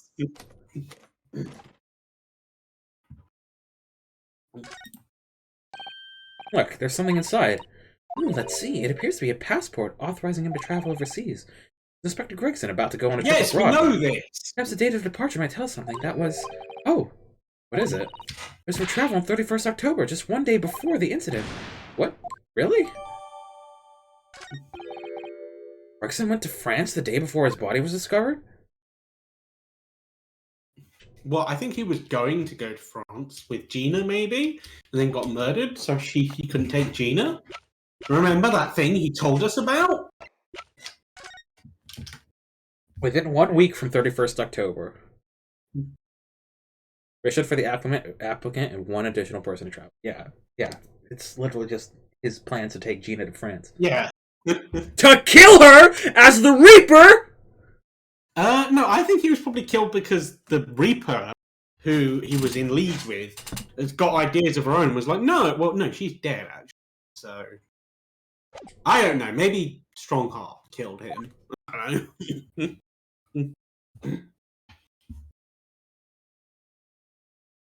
Oh, there's an achievement. It said, for talking with Gina following the incident with Toby. And I thought it was talking about, like, Gregson. Oh. But, huh. Oh, Mr. Naruhodo, are you alright? Miss Susato.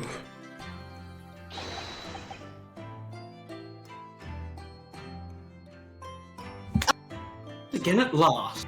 A blessed relief, my dear fellow. After all, to drop dead after a moderate licking by a small terrier. Most unseemly. Yeah, is Naruhodo just deathly allergic to dogs or something? Maybe. What is or isn't seemly is irrelevant here, Mr. Sholmes.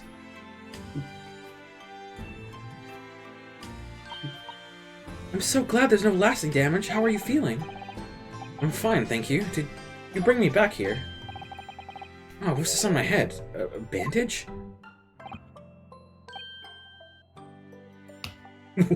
What?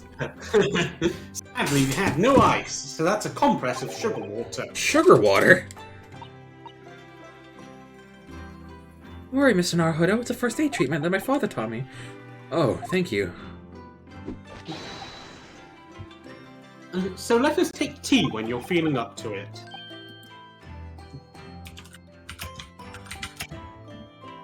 What you typing now? I'm looking up whether a sugar water compress is a real thing. But of course, no sugar in the patient's cup. The bump on my head is throbbing sweetly enough, don't worry. Apparently it's a good treatment for, like, but not just for, like, passing out. But, like, it can act as a sort of antibiotic, as like, on a wound, like, locally. I see. Maybe he probably, like, when Toby jumped on him, he probably just hit his head, and that's why he fell unconscious. Maybe. So, yeah, then that would be a decent idea, sure. Yeah. Whenever you feel ready, then. Yeah? I'm about to give Gina a piece of my mind so I can get an achievement. How about that?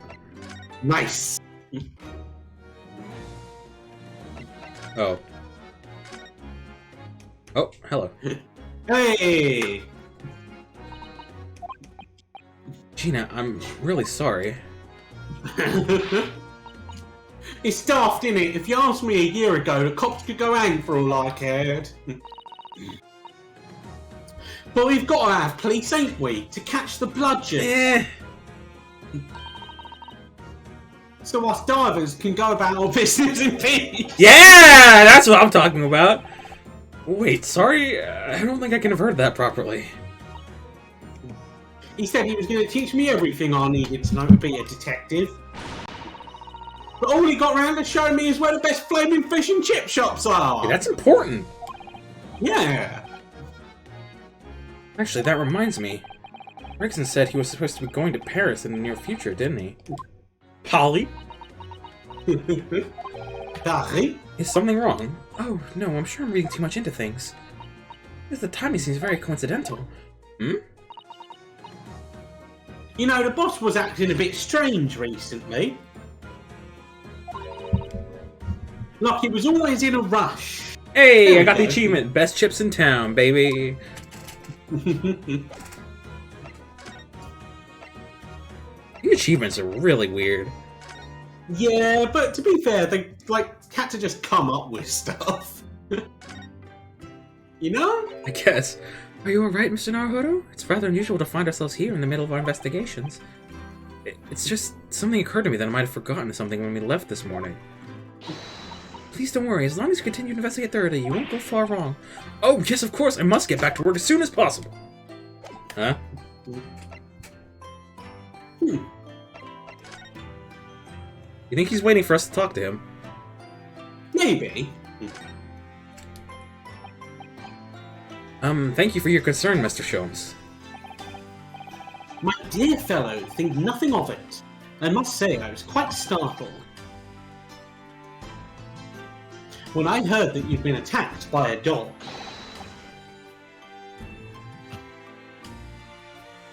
For a moment, I feared that the infamous murderer of so many had come back from the dead. You mean the professor? Fortunately, I see your prized throat is unscathed. Yeah, they call me the throat goat, baby. That stiff, turned-up collar of yours obviously afforded some welcome protection. Was I that close to death? All I really remember is the dog licking my face over and over and over again. Well, if you wish to avoid such troubles in future, a little mustard spread on the cheek should do the trick. I should think it would balance the sweetness of your bandage rather splendidly. Okay. Thanks for that, Sholmes. This is new. Oh no, it wasn't? Oh. I thought it was new! My desk is just as it was before I left.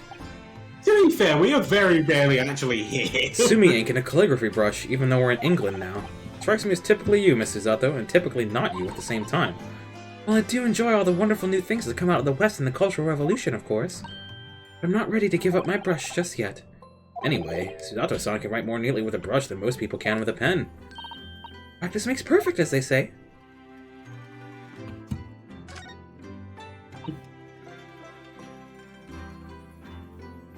The steam is rising gently from the kettle, as always. Yes, it doesn't feel right somehow unless it is. The steam has an unusual scent today. Perhaps the sweet potatoes that I brought back from Japan with me already.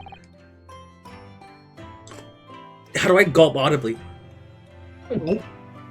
Yeah, I think you only needed to do that once. Oh, Mr. Naruhodo, I heard that, you know? Tears of Gosh, joy, I just Mrs. said Zato. gulp. In my mouth.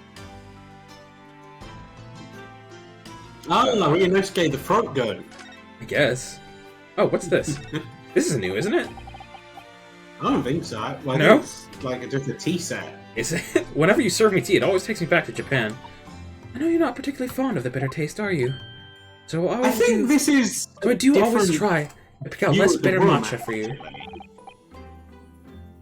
Is it a different view I of the think room? normally we're more close up to that desk. Maybe. Like when it was just us. Maybe. She does often serve up an unusually mellow blend, it's true. Anticipation of the taste in my mouth makes me bitterly worried anyway. It's very Well, difficult then for maybe you, isn't not, it? because I do remember seeing that shovel before. Yeah, no. Speaking of, Spade is still here, look. Please, Mr. Naruhodo, it's a spade, as I think you well know. It's a shovel. Didn't take long to reignite that old argument. Ah, I have an idea. Let's give the implement a name, like Professor Hairbrain named his tools! Ooh, I never thought of doing that. No, then let's call it Ryunosuke. No, it's clearly much more of a Suzato. The old argument has taken a new and unexpected turn, it seems. I would have called it Kazuma. Let's call it a Sholmes. I would have called it Karama. Really insulting. It's a lovely photograph we took together when I had to leave London, though it was a sad day. But I happily have the same photograph on display in my room at home, you know. Now that we're all back together again, it would be nice to take a new photograph. Oh yes, that would be wonderful. Where do we go? I thought for sure we'd be talking to Sholmes up here. Yeah. Maybe we're going to go to Sholmes' suite and find Iris?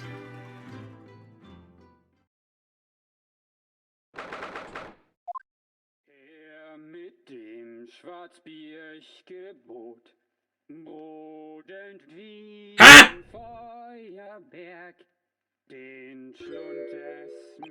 Well, I definitely wasn't expecting that.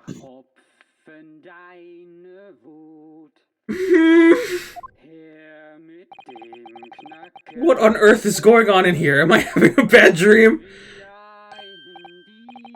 Ah, no, it's an old German folk. Rather a fine rendition, I think. That's the least of my concerns. Iris? Iris, what's the matter?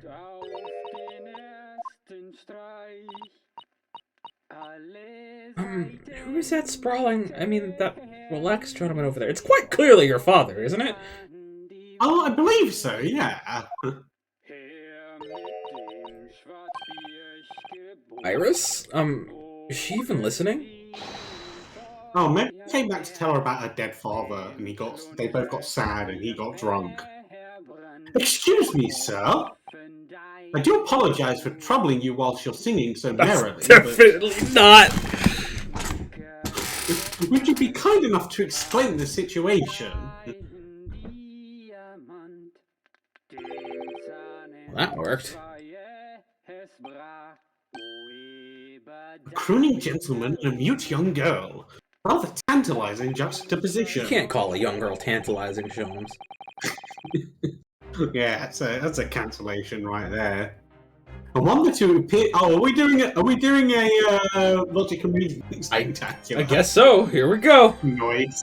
And one that appears to have incited the gods of deduction within me to find their voices too. Ah, Mr. Sholmes, do you mean? The strains of reasoning within me are playing now as a delightful duet. One melody sings a reunion full of nostalgia, whilst the other is a morose theme about the great secret you're trying so desperately to conceal, Iris. He's turned as white as a sheet. So as usual, you've instantly seen to the very heart of the matter. And by the time my own brief performance is over, I feel sure this gentleman's song will reach its finale. So then, to Music Land, where all is sweetness and delicacy and harmony. Pray, do enjoy Herlock Sholmes' latest Logic and Reasoning Spectacular. Oh, he doesn't have his outfit in that silhouette, which makes sense, but... Yeah. yeah. Interesting.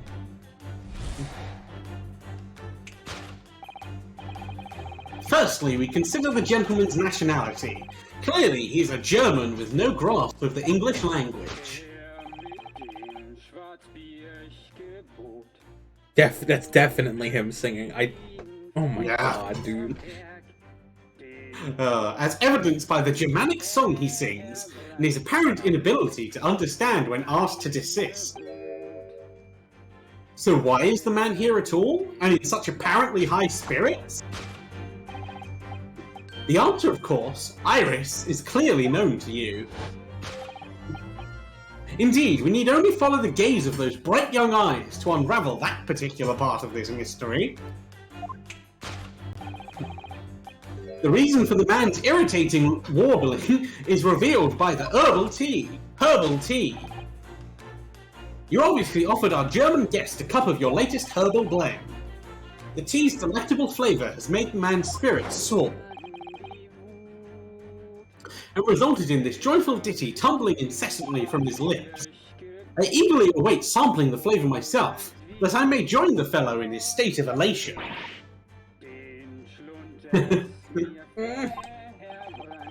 Now, to the next question. Who exactly is this gentleman availing himself so thoroughly of the settee?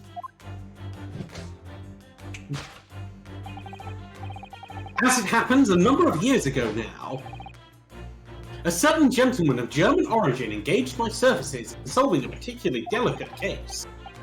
He required the retrieval of letters once sent to an acquaintance that might have proved problematic. In order to conceal his noble identity, we're doing what's it called? a scandal in Scarlet. We're doing a scandal in Scarlet, aren't we? Nice. In order to conceal his noble identity, he arrived at my office in Amar. The gentleman's name was Wilhelm Gottschalk Sigismund von Ormstein. I think he might be a child, actually, Sholmes. Huh.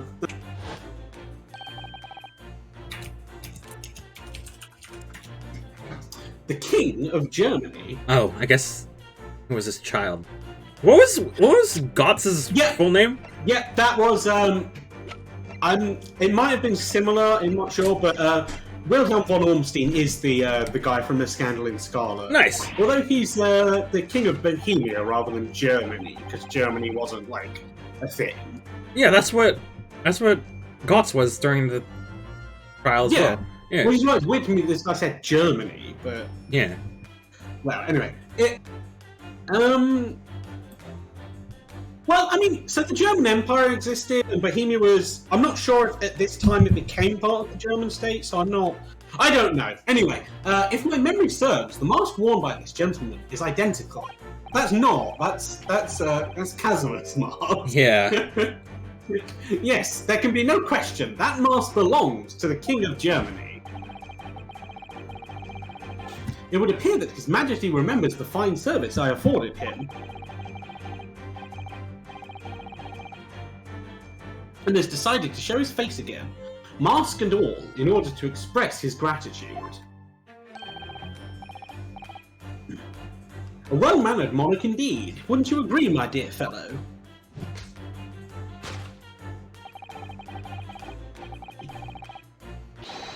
So the identity of this masked visitor is in fact my former client, the King of Germany. Yes, sir!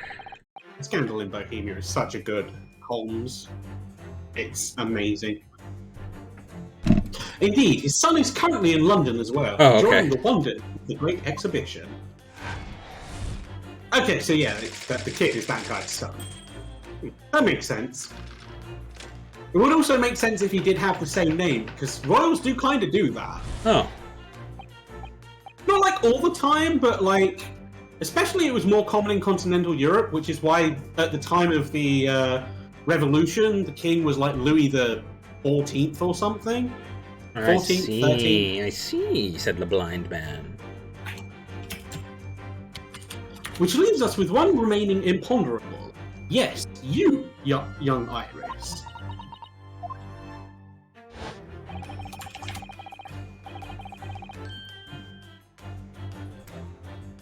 But your apparently inexplicable silence is unable to hide the truth.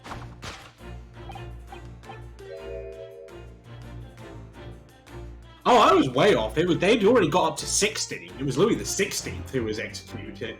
Yes, the reason for your muteness is concealed inside that knapsack. A £5 note, I believe. I must say, as your compatriot, I'm deeply saddened.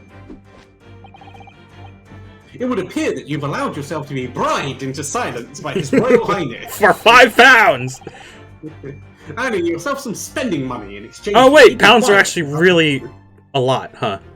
Let me look up how much that will be in today's money. It would have been significant. It wouldn't be like loads, but it would have been like a lot. Hang on, let me.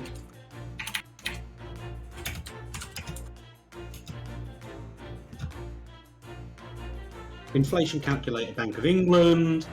This is set in what, 1900 exactly, isn't it?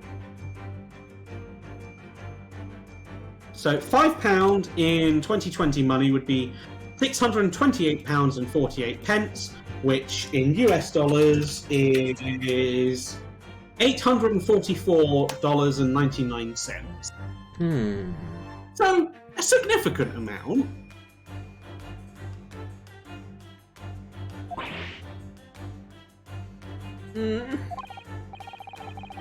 And now the final piece of the puzzle.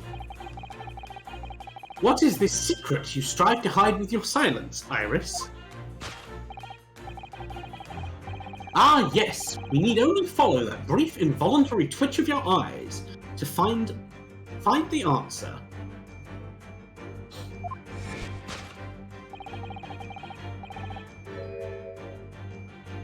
You were attempting to abscond with that coffee cup!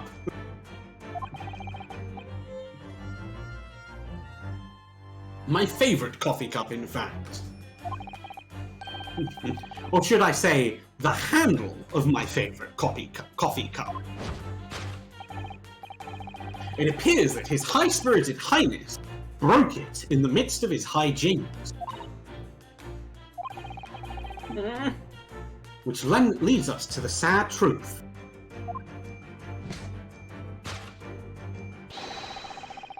My favourite coffee cup has been broken by the King of Germany! And Iris, you tried to conceal it from me!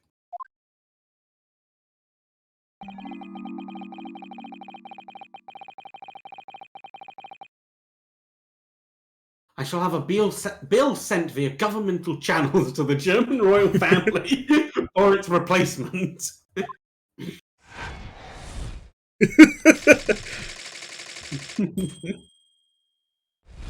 Imagine if it would be funny if this was just completely right.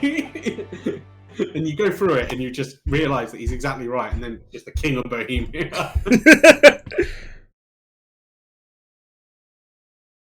Oh, thus concludes Sherlock Holmes's great deduction of this painful puzzle. Mit dem Schwarzbiergebot Bodend Wien Feuerberg, den Schlund es mir verbrannt, ach Hopfen deine Wut.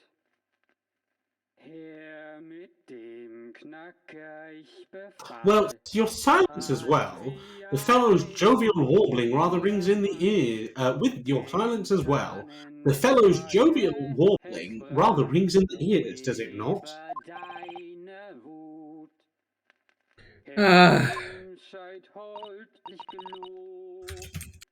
Mr. Sholmes, I must say something that does rather trouble me. Pray, Miss Susato, do tell. His Royal Highness doesn't appear to have moved a muscle since we arrived. Ah! You haven't said a word either, Iris. Mr. Sholmes says it all right. You might as well own up to it now.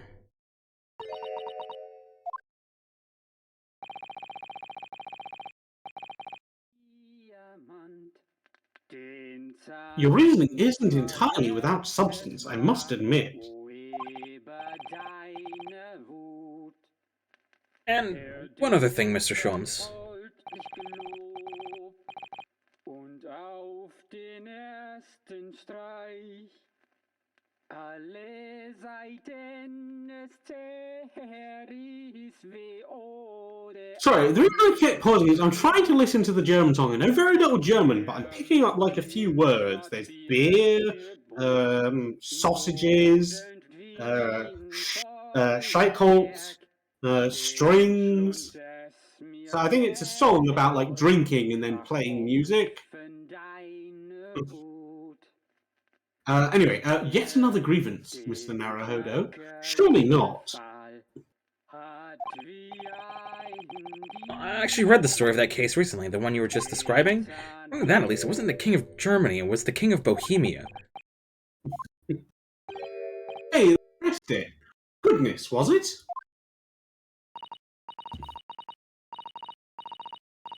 Yes, it's quite true. Master Gotz, the prince, testified to that in court. In his words, I have come to see the great exhibition all the way from my home in Bohemia.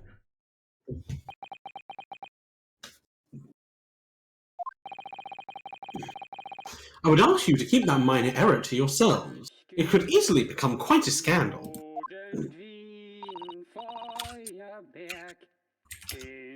Believe, Mr. Naruhodo, that it's our turn now to make some corrections to a number of minor errors that may have slipped in. Yes, even Mr. Sholmes is willing to admit he might be slightly wide of the mark this time. It's clear that Iris is definitely hiding something. We need to find out the truth behind this mysterious scene. But one truth is incontrovertible. My favourite coffee cup is no more.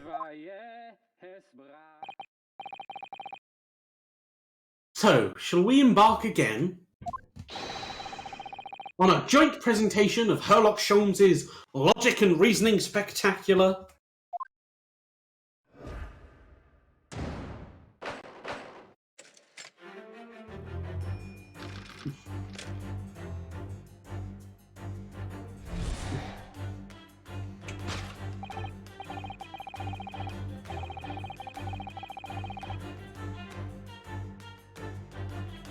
Oh, am I reading these again? Firstly, we consider the gentleman's nationality. Clearly, he's a German with no grasp of the English language. You always read it again, don't you? You are? Yeah? Fair.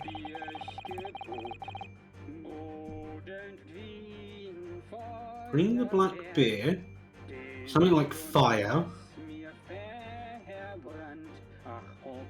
Burn.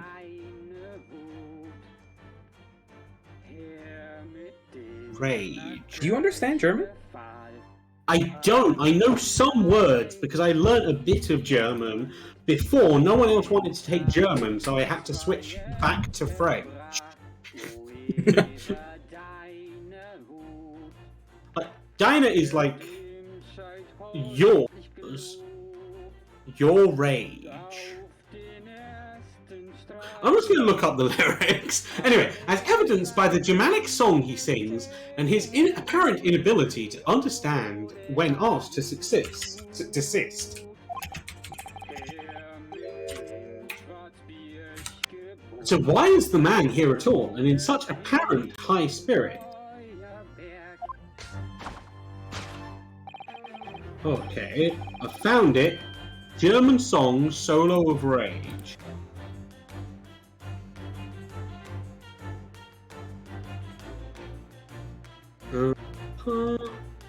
Okay, someone's done a translation. Bring the black beer, I command, bubbling like a mountain of fire. The throat, it has been burned. Oh, hops your rage. Bring the sausages I ordered, hard like a diamond. The tooth, it broke in two. Oh, bore you rage. Bring the shite halt, and with the first strum, all the strings they tore. Whoa, ode to rage. Oh, okay. Anyway, the answer, of course, Iris, is clearly known to you.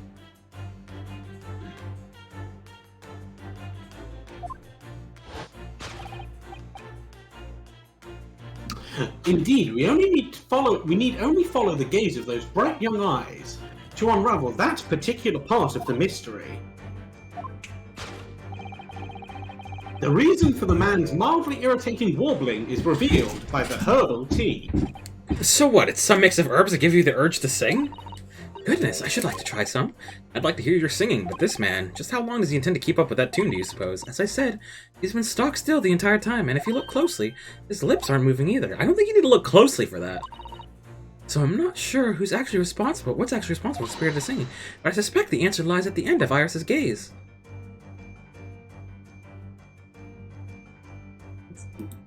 Come on, guys. Take that!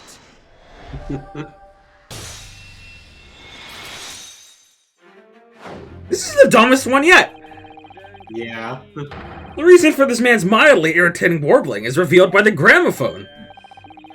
Indeed, for no well-bred gentleman would break into an obscure folk song when making a social call. In other words, this gentleman isn't singing at all. In fact... No, dude, what a mystery. It would appear that the fellow is unconscious. Who could have guessed it? The music seems to have stopped now. Great. I ask you, Mr. Naruhodo. Yes? Why would I have purchased a recording of that gibberish? How should I know? Well, never mind. On with the deduction. Who exactly is this gentleman availing himself so thoroughly of the settee?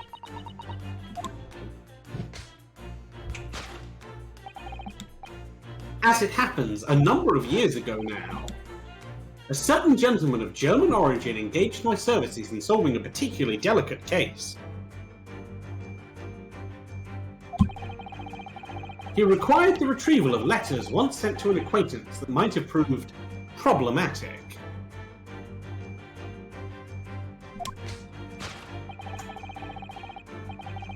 In order to conceal his noble identity, he also arrived at my office in a mask.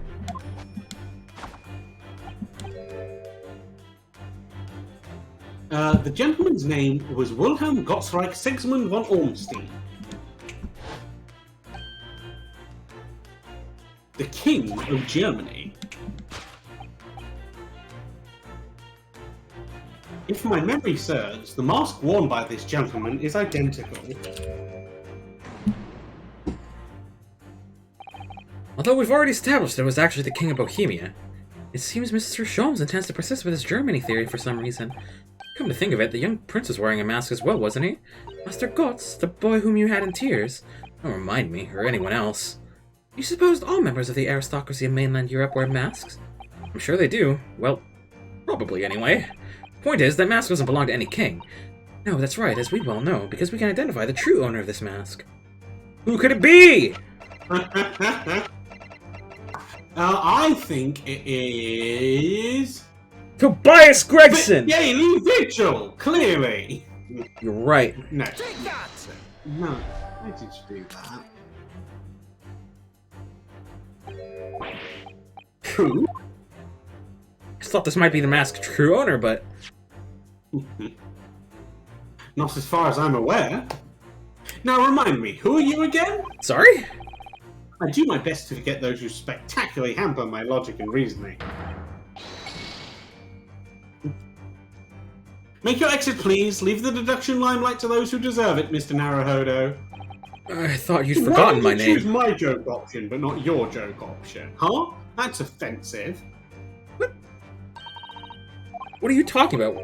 Although how it came to You be there, joked I don't that really it was know exactly. great. Let's not worry about the little details. The point is, And I joked that it was Daily Vigil, and you selected Daily Vigil. Take that!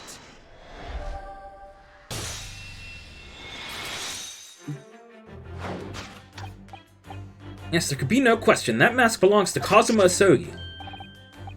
In other words, my memory is sublimely unreliable. Only you could try to make that sound positive. Kazuma's mask has been languishing on this metal chest for several days. That doesn't explain why the gentleman is wearing it now. Oops. But now it's a simple matter to determine our guest's true identity. After all, the gentleman is unconscious. We need only excuse ourselves in advance, gently lift the mask, and peer beneath it. What if Iris killed him? Oh, maybe. I don't believe it. I do. Ah! Oh, was it Suzato? Ah! Father! I'm afraid, Miss Susato, you must be... No, I think not, Mr. Schultz. Then it would appear our logic and reasoning has once again revealed the truth. This mysterious visitor... Oh! Is my unconscious father, Eugene Mikotoba. Logic and reasoning, or just looking and saying? Oh my goodness. This is really stupid. Yeah. This one I'm interested in. Why is Iris silent though? Yeah. Which leaves us with one remaining imponderable. Yes, you, young Iris.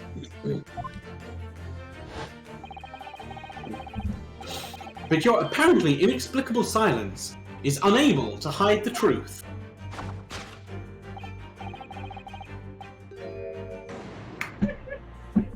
Yes, the reason for your muteness is concealed inside that knapsack. So that's a 5-pound note stick poking out from Iris's knapsack, is it? Oh dear, I can't be sure. Most money that we encounter is in coin form. And no, I'm not even sure if we've seen any banknotes here in Britain at all, have we? Anyway, Father would never have paid money for Iris' silence. Certainly seems like the silent type himself, though, judging by his present state. There's some other reason for Iris' silence, I suppose. Perhaps what Iris is trying so hard not to give away with her eyes. Something entirely different.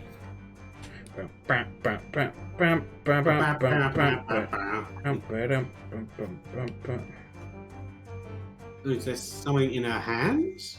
I mean, we examine the knapsack closer? Sure. I think about it. Iris always wears a little bag on her back, doesn't she? Yes, that's right, though it's easy to forget about it because you can't see it from the front. But 2 little felt dolls attached to it as well. Are there? I had no idea. I don't remember ever seeing that before. It's possible there's always a 5-pound note poking out from a bag that just haven't noticed before, too. I couldn't say with absolute certainty, but I think it's unlikely. Oh, is it the chest? Maybe it's the chest. This metal chest, it contains important documents, doesn't it? Yes, details of all the cases Mr. Sholmes has worked on over the years. Written up by Iris' father, if I'm remembering correctly. Iris insists that the chest is kept locked at all times. She's never once shown me inside. The contents are invaluable to her, I suppose. Entirely irreplaceable, but look at it now. The catch is unlocked for once. Ah, so it is! That's hard to ignore. Very. I've never seen that chest unlocked before in all the time we've been staying here at Baker Street. Take that!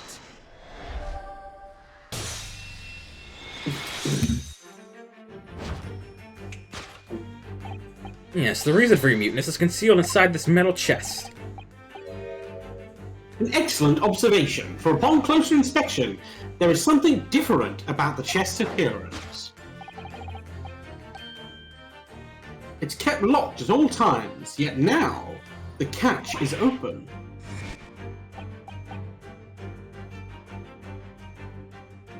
Evidently, this has something to do with your refusal to speak, Iron. But it's a simple enough matter to incite you to speak, I'm sure. I merely need... That's you. me for some reason? I merely need to open this chest? I think that was supposed to be Sholmes, though. I think so. Here we go.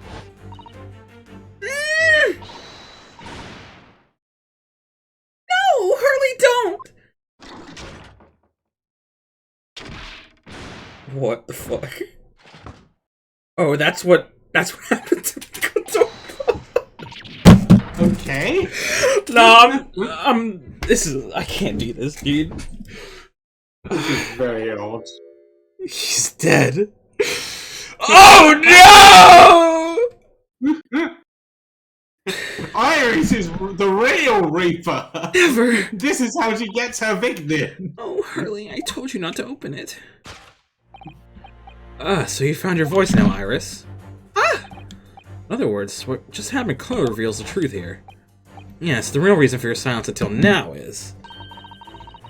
This is something different to the usual dance of deduction you perform with Mr. Sholmes, isn't it? He's left me alone on the ballroom floor, so I'm gonna have to dance this next part solo. Anyway, I need to get to the bottom of this for my own peace of mind. Now then, Iris isn't usually the silent type, so... You mean you don't actually know the answer yet, despite that knowing point at the finger before? Miss Susato, sometimes a man needs to point his finger first and think later. Oh, well, if you say so.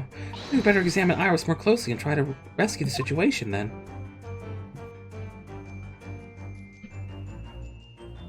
Is this in her mouth? I don't...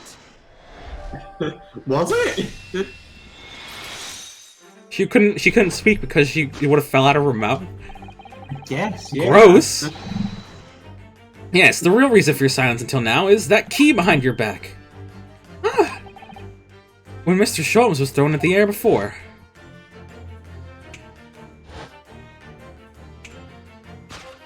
Yeah.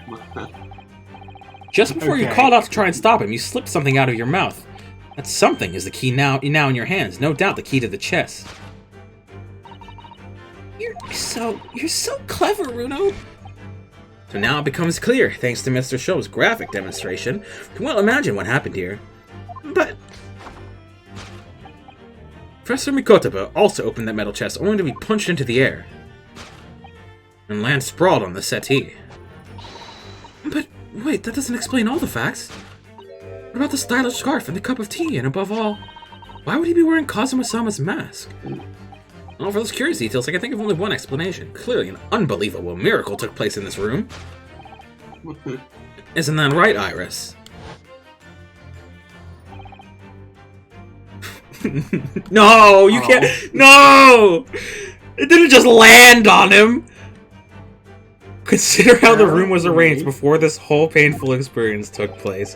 When Professor Mikotoba opened the chest, completely unaware of what awaited him inside, the mask was floating into the air only as just as he was! Oh. Well, once you eliminate the impossible, whatever remains, no matter how improbable. Iris put the mask on him to try and conceal his identity! Why would she do a thing like that?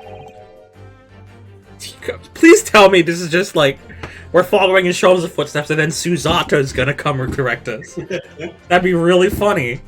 And the teacup's journey through the air ended when it caught on the unconscious professor's finger. You mean to say the stylish scarf? Actually, just a tablecloth. This is the Great Detective's Office, after all, a place of miraculous deductions. No! That's what happened?!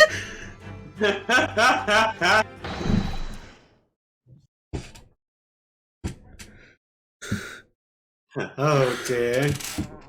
Why would he have even opened it with stuff on top of it? Doesn't make sense. Oh dear. Would you expect anything less? Ugh. Yes, you're right. It happened exactly as you said. Brilliant, Runo.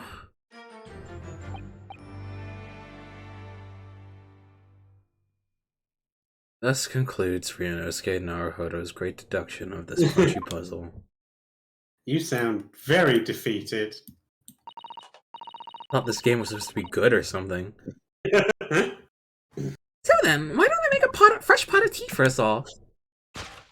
Objection! Oh! An admirable performance, Mr. Naruhodo. But in the final act of the show there, you rather missed everything of importance. Okay! We're going! We're back! Oh, thank God! Mr. Sholmes! If you would cast your mind back to my earlier deduction. Iris, clearly you're hiding a great secret. She is, from the look on her face.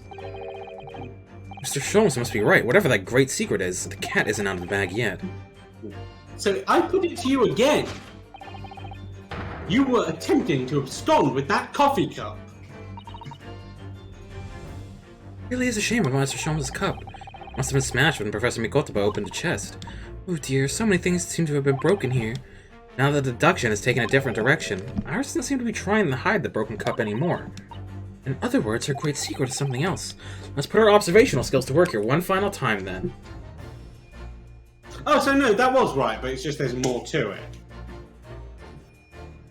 Hang on, was there something under the tray? There was! Oh, look! There seems to be some more papers there. I was trying to hide them underneath the tray. The insignia, Mr. Naruhodo. It's an official Scotland Yard document. What? But why would Iris have... You must ask her. An official Scotland Yard document? Take that!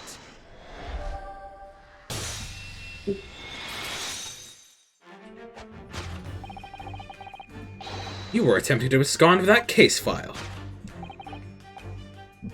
Iris, as you know very well, nothing escapes the attention of a great detective. Oh no.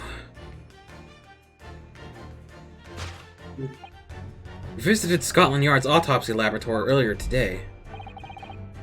Dr. Gorey informed us that the autopsy report of Clint Van Zieks had gone missing. Clint Van Zieks. Yes, I do seem to recall. But some years ago, I asked to see the report in question. You were with me, weren't you, Iris?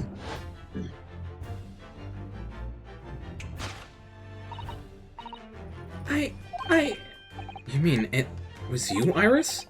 Those papers you have there are... Sorry.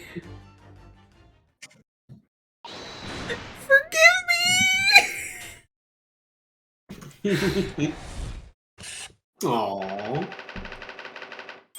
Poor Iris. No, she absconded with the confidential case files, put her in prison. I guess.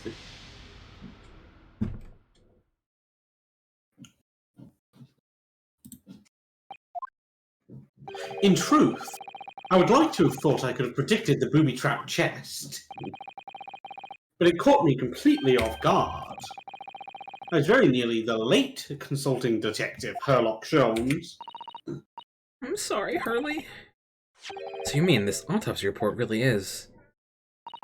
Yes, I took it from the lab, even though I knew it was very important. There's something in it that troubled you, Iris. Not exactly something that troubled me. Something I'd been looking for. When I saw this report, when I saw the writing in it, I knew it was Daddy's. The writing? Your father's writing? What do you really mean?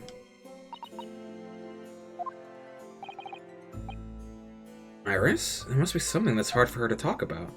Oh, I think someone sent her a letter from her father that was a fake letter, and she thought the handwriting looked off, and now she can compare the handwriting, and now she knows he's dead. Forgive me for interrupting, my dear fellows. Mr. Sholmes, what is it?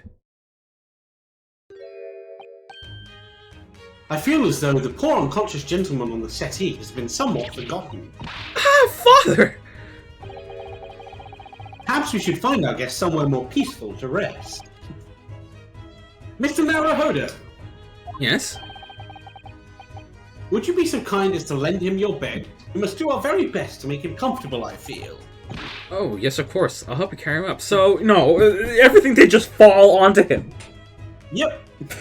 Oh, boy! You may go back to being disappointed. So will I. No, I can manage alone, thank you. You have tea to enjoy. We wouldn't want Iris's brew to stew. Because there's no better way to make the professor comfortable like dragging him upstairs like a trunk. And one Make sure you drag him by the legs. that was deliberate. Maybe Mr. Sholmes is bonk. making himself scarce to give Iris the chance to talk more freely. Ah, We maybe. must use this opportunity to talk with Iris and find out what's going on. Oh.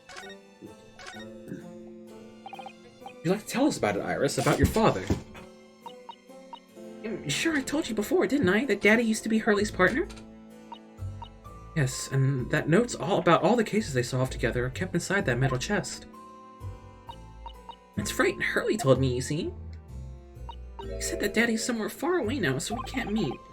That's one way of describing it. Then, when I secretly unlocked the chest and read through the papers inside, I started to build up a picture in my head of what Daddy must be like. Well, that's only natural. Just like any other girl of your age. I read that Daddy was a professor of medical science, so I studied and took my degree too. Well, that's only natural, I suppose? In that respect, you're not quite like any other girl of your age, though. But there was one thing I could never find out. Daddy's name. Oh. His name wasn't anywhere on any of the notes that he'd made about his work with Hurley. And one day... That's what happened, is it? You saw this autopsy report, you finally managed to work it out, is that right? Yes. It was the handwriting in the report that caught her eye. When I saw the writing on the report, I could hardly believe it. I know that handwriting, I thought to myself. So it was the same as the writing you'd see on your father's case notes? Exactly. I was desperate to compare the two properly. I needed to see them side by side. I asked the doctor in the laboratory, but I was told I couldn't take the report away. And worse, I was told that was the first and last time we'd be able to even look at it there. You decided to steal it. When I compared the autopsy report with the case notes I had here, there was no doubt. Handwriting was exactly the same. It was Daddy's. Okay, so I was it's slightly off, but I was right about comparing handwriting. Yeah. And the signature of the coroner at the bottom of the autopsy report. Read Dr. John H. Wilson. So, that's how I finally found out. I learned Daddy's name at last. See. Ever since then, I've called myself Iris Wilson. Also, when I had the brilliant idea of writing stories about Daddy's exciting times with Hurley. I decided there and then that I'd write The Adventures of Herlock Sholmes. Oh, Iris, I had no idea the stories had quite such a deep personal significance for you. See why the autopsy report was so important to her now. Why she was prepared to break the law to get her hands on it.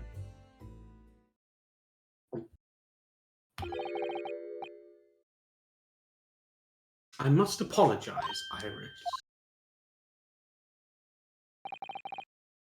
This is really all my fault. Hurley? I made a promise, you see, that until the time was right, I'd keep the details about your father a secret. I know, I've been very naughty. I'll take the autopsy report back to Dr. Gory and apologize, I promise.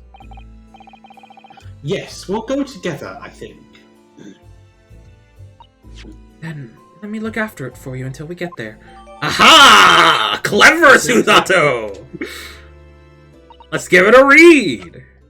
I wonder if after this we will be able to travel still, and what if something happens if we try and go to... Coroner, John H. Wilson. Victim, Clint Van Zeeks, male, 33, nationality British. Time of death, 31st May, between 9 p.m. and midnight. Death of a single stab wound to the heart, other than other superficial external wounds indicative of a duel. Recent scarlet ink stains visible on the little and ring fingers of the right hand, but no documenting corresponding ink was found. Vital evidence recovered from the victim's stomach during autopsy. Credit to Inspector Gregson for petitioning so doggedly for the autopsy procedure. No internal trauma noted anywhere in the body. So what was the vital evidence? We'll find out later. Yeah. I must go and water my herbs, I think. I'll see you all later. Poor Iris, she must be feeling awful. No, Mr. Sholmes is here for her, but still.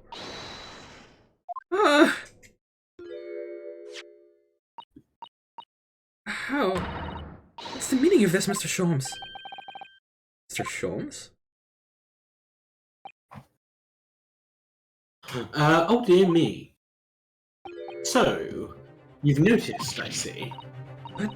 That would mean... What on earth's the matter, Miss Susato? You've turned as white as a sheet. It's this autopsy report, Mr. Naruhodo. The one from 10 years ago. The writing isn't Dr. Wilson's at all. Oh, Huh? What do you mean? How could you possibly know that? because it's my father's. Because I know this writing very well. This writing is my father's. What? Professor Mikotoba's? I was sort of right about a different thing, but Yeah. I was half right about two things, which makes a full right. How it works. It's true.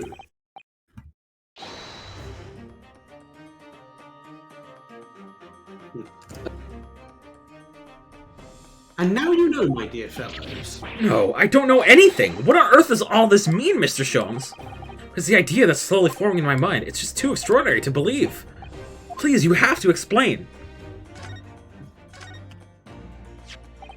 So, the autopsy report was actually penned by Professor Mikotoba then? That makes no sense. It's not possible, surely. Not possible, my dear fellow. Pray, take a deep breath and think again. Yes, you're right. In some ways, it actually makes a great deal of sense. It does? 10 years ago is when Father returned to Britain after his extended study tour in Britain. And prior to his return, where was Dr. Mikotoba engaged? Ah, of course, he was assistant in Dr. Wilson's laboratory learning about forensic science. As an assistant, he would have aided with the dissection work, making detailed notes, which would be assembled into the full autopsy report. Once the work was complete, the head coroner would check the contents and put his signature on the document. In other words, the only writing of Dr. Wilson's in the report would be his signature at the end. So are Susato and Iris half-sisters? I don't think so? Question mark. I see, so Iris got the wrong end of the stick, you mean? We saw that and assumed the whole report had been written by Dr. John H. Wilson. Which is very understandable, of course. What a complicated situation.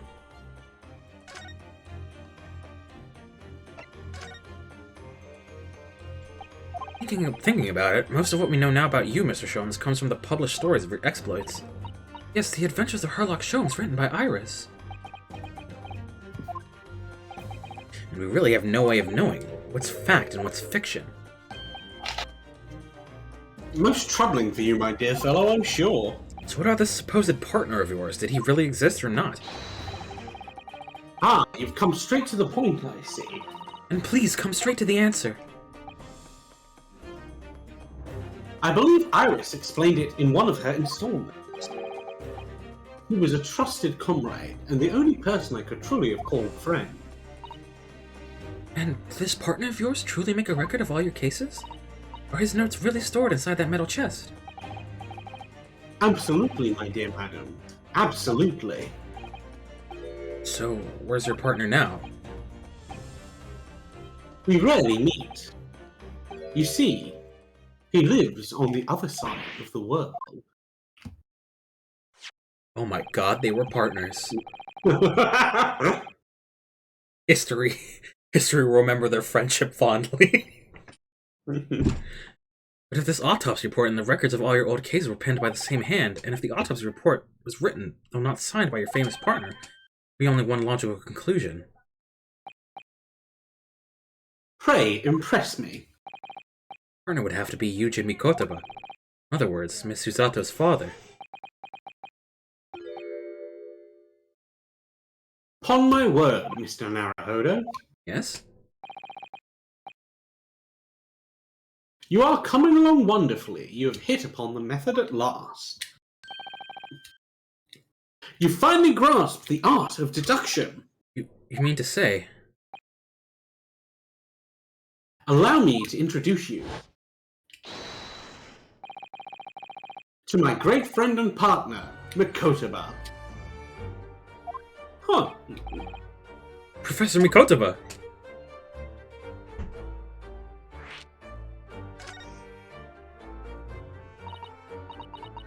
Does Well, I this didn't see mean that coming. that you're the real Dr. Wilson?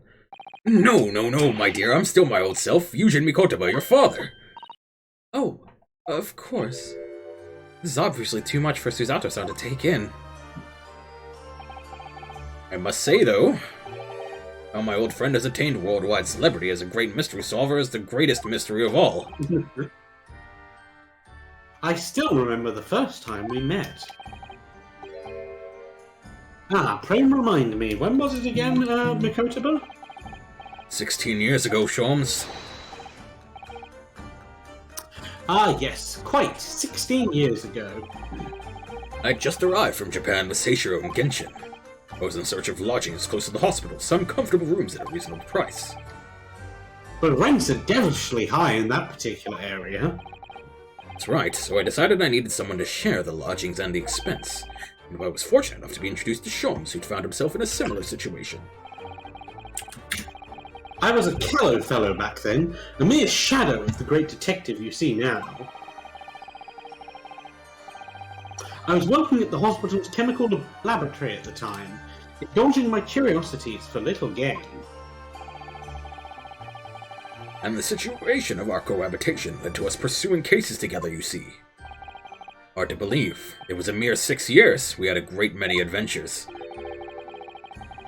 But in the last year of Mikotoba's stay in Britain, that most infamous of cases presented itself. The case with which you've become rather familiar yourselves, the Professor killing. After the trial, Seishiro and I were summoned back home. Rather surprising given the circumstances. So there you have it. That ends my report from the scene. That's a Pokemon channel joke. That's obscure, not a lot of people will get that. And as you know, all the details recorded by my trusty chronicler remain in that chest. It's just amazing. Professor Mikotoba really is Mr. Sholmes' famous partner. Partner? Partner. Partner! Partner! Father, are you gay? Goodness, my dear, what a cutting look! As your daughter, I'm very proud to learn you are the great detective's great partner. But nevertheless, there's another mystery that I really must ask you to explain now. If you're gay, how was I born? And that is? You know very well what it is. The unresolved matter of Iris's father. Oh, of course, I'd almost forgotten about that one. Should have seen this coming, I suppose.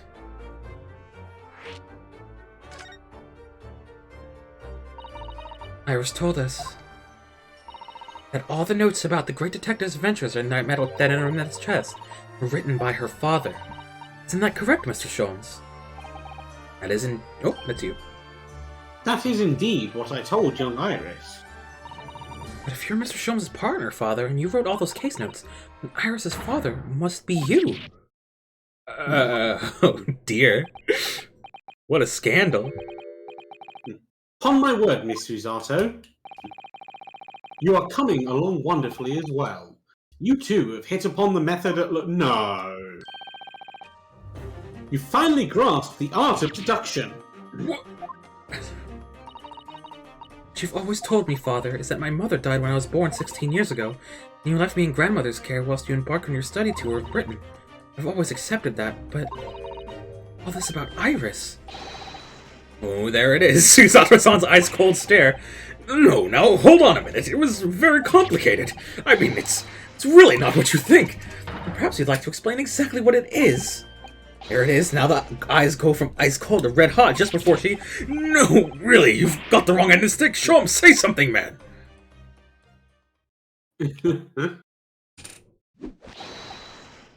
That's quite enough, my fiery fellows. Mr. Sholmes, when did he get all dressed up?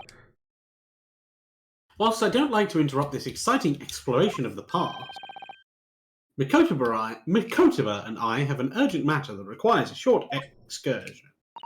But it's very late, Mr. Sholmes. Where must you go? Why, my dear madam, is that not obvious?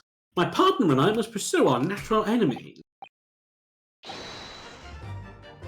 So get your coat, Mikotoba. The game is afoot. I can't... The song's finally playing. I've been waiting so long to hear the song in context, baby! But, Sholmes, I really must give Susato a full explanation, I think. Later, my dear fellow, later. Our carriage awaits downstairs already. You haven't changed one iota, have you? I mean, really, I visit our home after 10 long years. Our home?!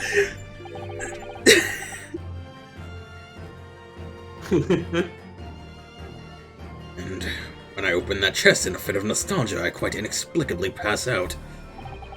As if that wasn't enough, when I eventually regain consciousness, I'm plunged straight into all this. Father, please, go with Mr. Sholmes now. What? I've no doubt that whatever happened, you were acting in everyone's best interests. I trust you, completely. Susato. And sending the great detective and his great partner off on renewed adventures together is more than I could have hoped for in my wildest dreams. Very well then, we'll speak again later. So, I believe your own work is done for the day. I wish you the best of luck tomorrow. Yes, Naruhodo. Good luck in battle, and in reaching a decision. A decision about whether to go back to Japan, I suppose. Oh yeah. So much happened that day that I barely knew what to do with myself. It would only be later that I'd come to realize how amidst the chaos I'd unleashed, were Wow, all the Naruhodo clues voice I is all needed good. to finally unearth the truth, and that all the turmoil was necessary to give me the resolve to see everything through. Might call it the resolve of Ryunosuke Naruhodo.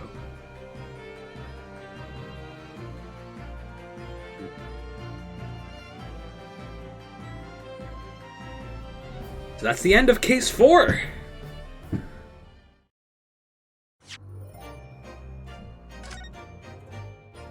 So, how you feeling? I'm excited. I'm enjoying it. I'm Great. so excited! Too bad we're not gonna see the final trial yet! Yeah, no, it's definitely not enough time to jump into that. Yep! 4-hour stream? Quill's still streaming, you wanna raid him real quick? Yeah, I mean, what did you think of that? What did you think of that investigation? So many things. I enjoyed it. I had a lot of out of context spoilers that I thought would be revealed in the 5th case, but it was actually revealed in this case. Oh, that's good. Specifically, the partnership between Mikotoba and Sholmes. Yes, I did know you already knew about I that. was missing a lot of context about it, and I certainly didn't expect it to happen like that. Yeah. Well, that was cool though. I enjoyed it. It's weirdly structured. It is kind of strangely structured, yeah. Because but obviously that's because it's going to get resolved in the final chapter. Get it resolved? But yeah, no, I think it's great. I think it's really good. It was a really solid piece of Ace Attorney. This game was originally going to be a 10-chapter game, but then they split it into 2. Did I say that already? Yes, you did. You said that last stream. Nice. All right, I'm so excited for the resolve of Ryunosuke Naruhodo. So am I. There's one scene that I know of, or one song rather, I know, and I'm so excited to finally hear it in context. That was one of them, but there's another one. Okay, I good. cannot wait to see it in context. Hear it in context, rather. I'll look forward to that. Yeah. Song spoilers are fun. They get so much. They get so much. If there's a hype song already, it's going to be so much better in context, right? Yeah. All right. Final chapter: the resolve of Ryunosuke Naruhodo. We won't be starting that next week, actually. Oh, will we not? No, because we're going to start it sometime during the week, probably. I think Tuesday. We are. You want to? Would you mind? Did I agree to that? Did you agree to that? No. Oh, okay. I guess we'll start it on next week then. I mean, maybe. It depends if I'm doing anything Tuesday. I'll have to look and get back to you. That's true. Sorry. I'm sorry. It's alright. Suppose I was presumptuous. Yeah, bit. Very, huh? Yeah. Anyway, I should be fine to do it, but I'll let you know closer to the time. Very cool.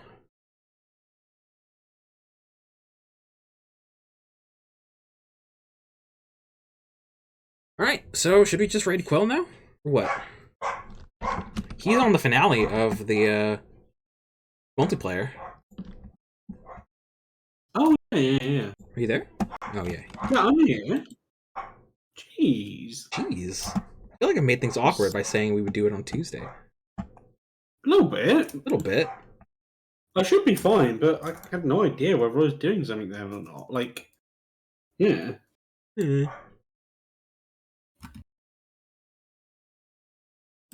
a dog barking. Oh, it's a BRB right now. Fun. Alright, well, I'm really excited to continue this game, though, eventually, whenever we do it.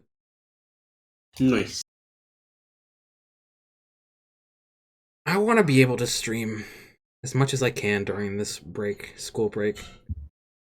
It's Thanksgiving this week, so that's why I have no school or anything, or work at all. Ah, fair. Yeah. I know you wouldn't, that doesn't matter for you, but... Yeah. I'm gonna see if I can. I'm gonna try and take full advantage of my new free time. Stream every day, except maybe Thanksgiving Day, but I will try and stream Thanksgiving Day as well.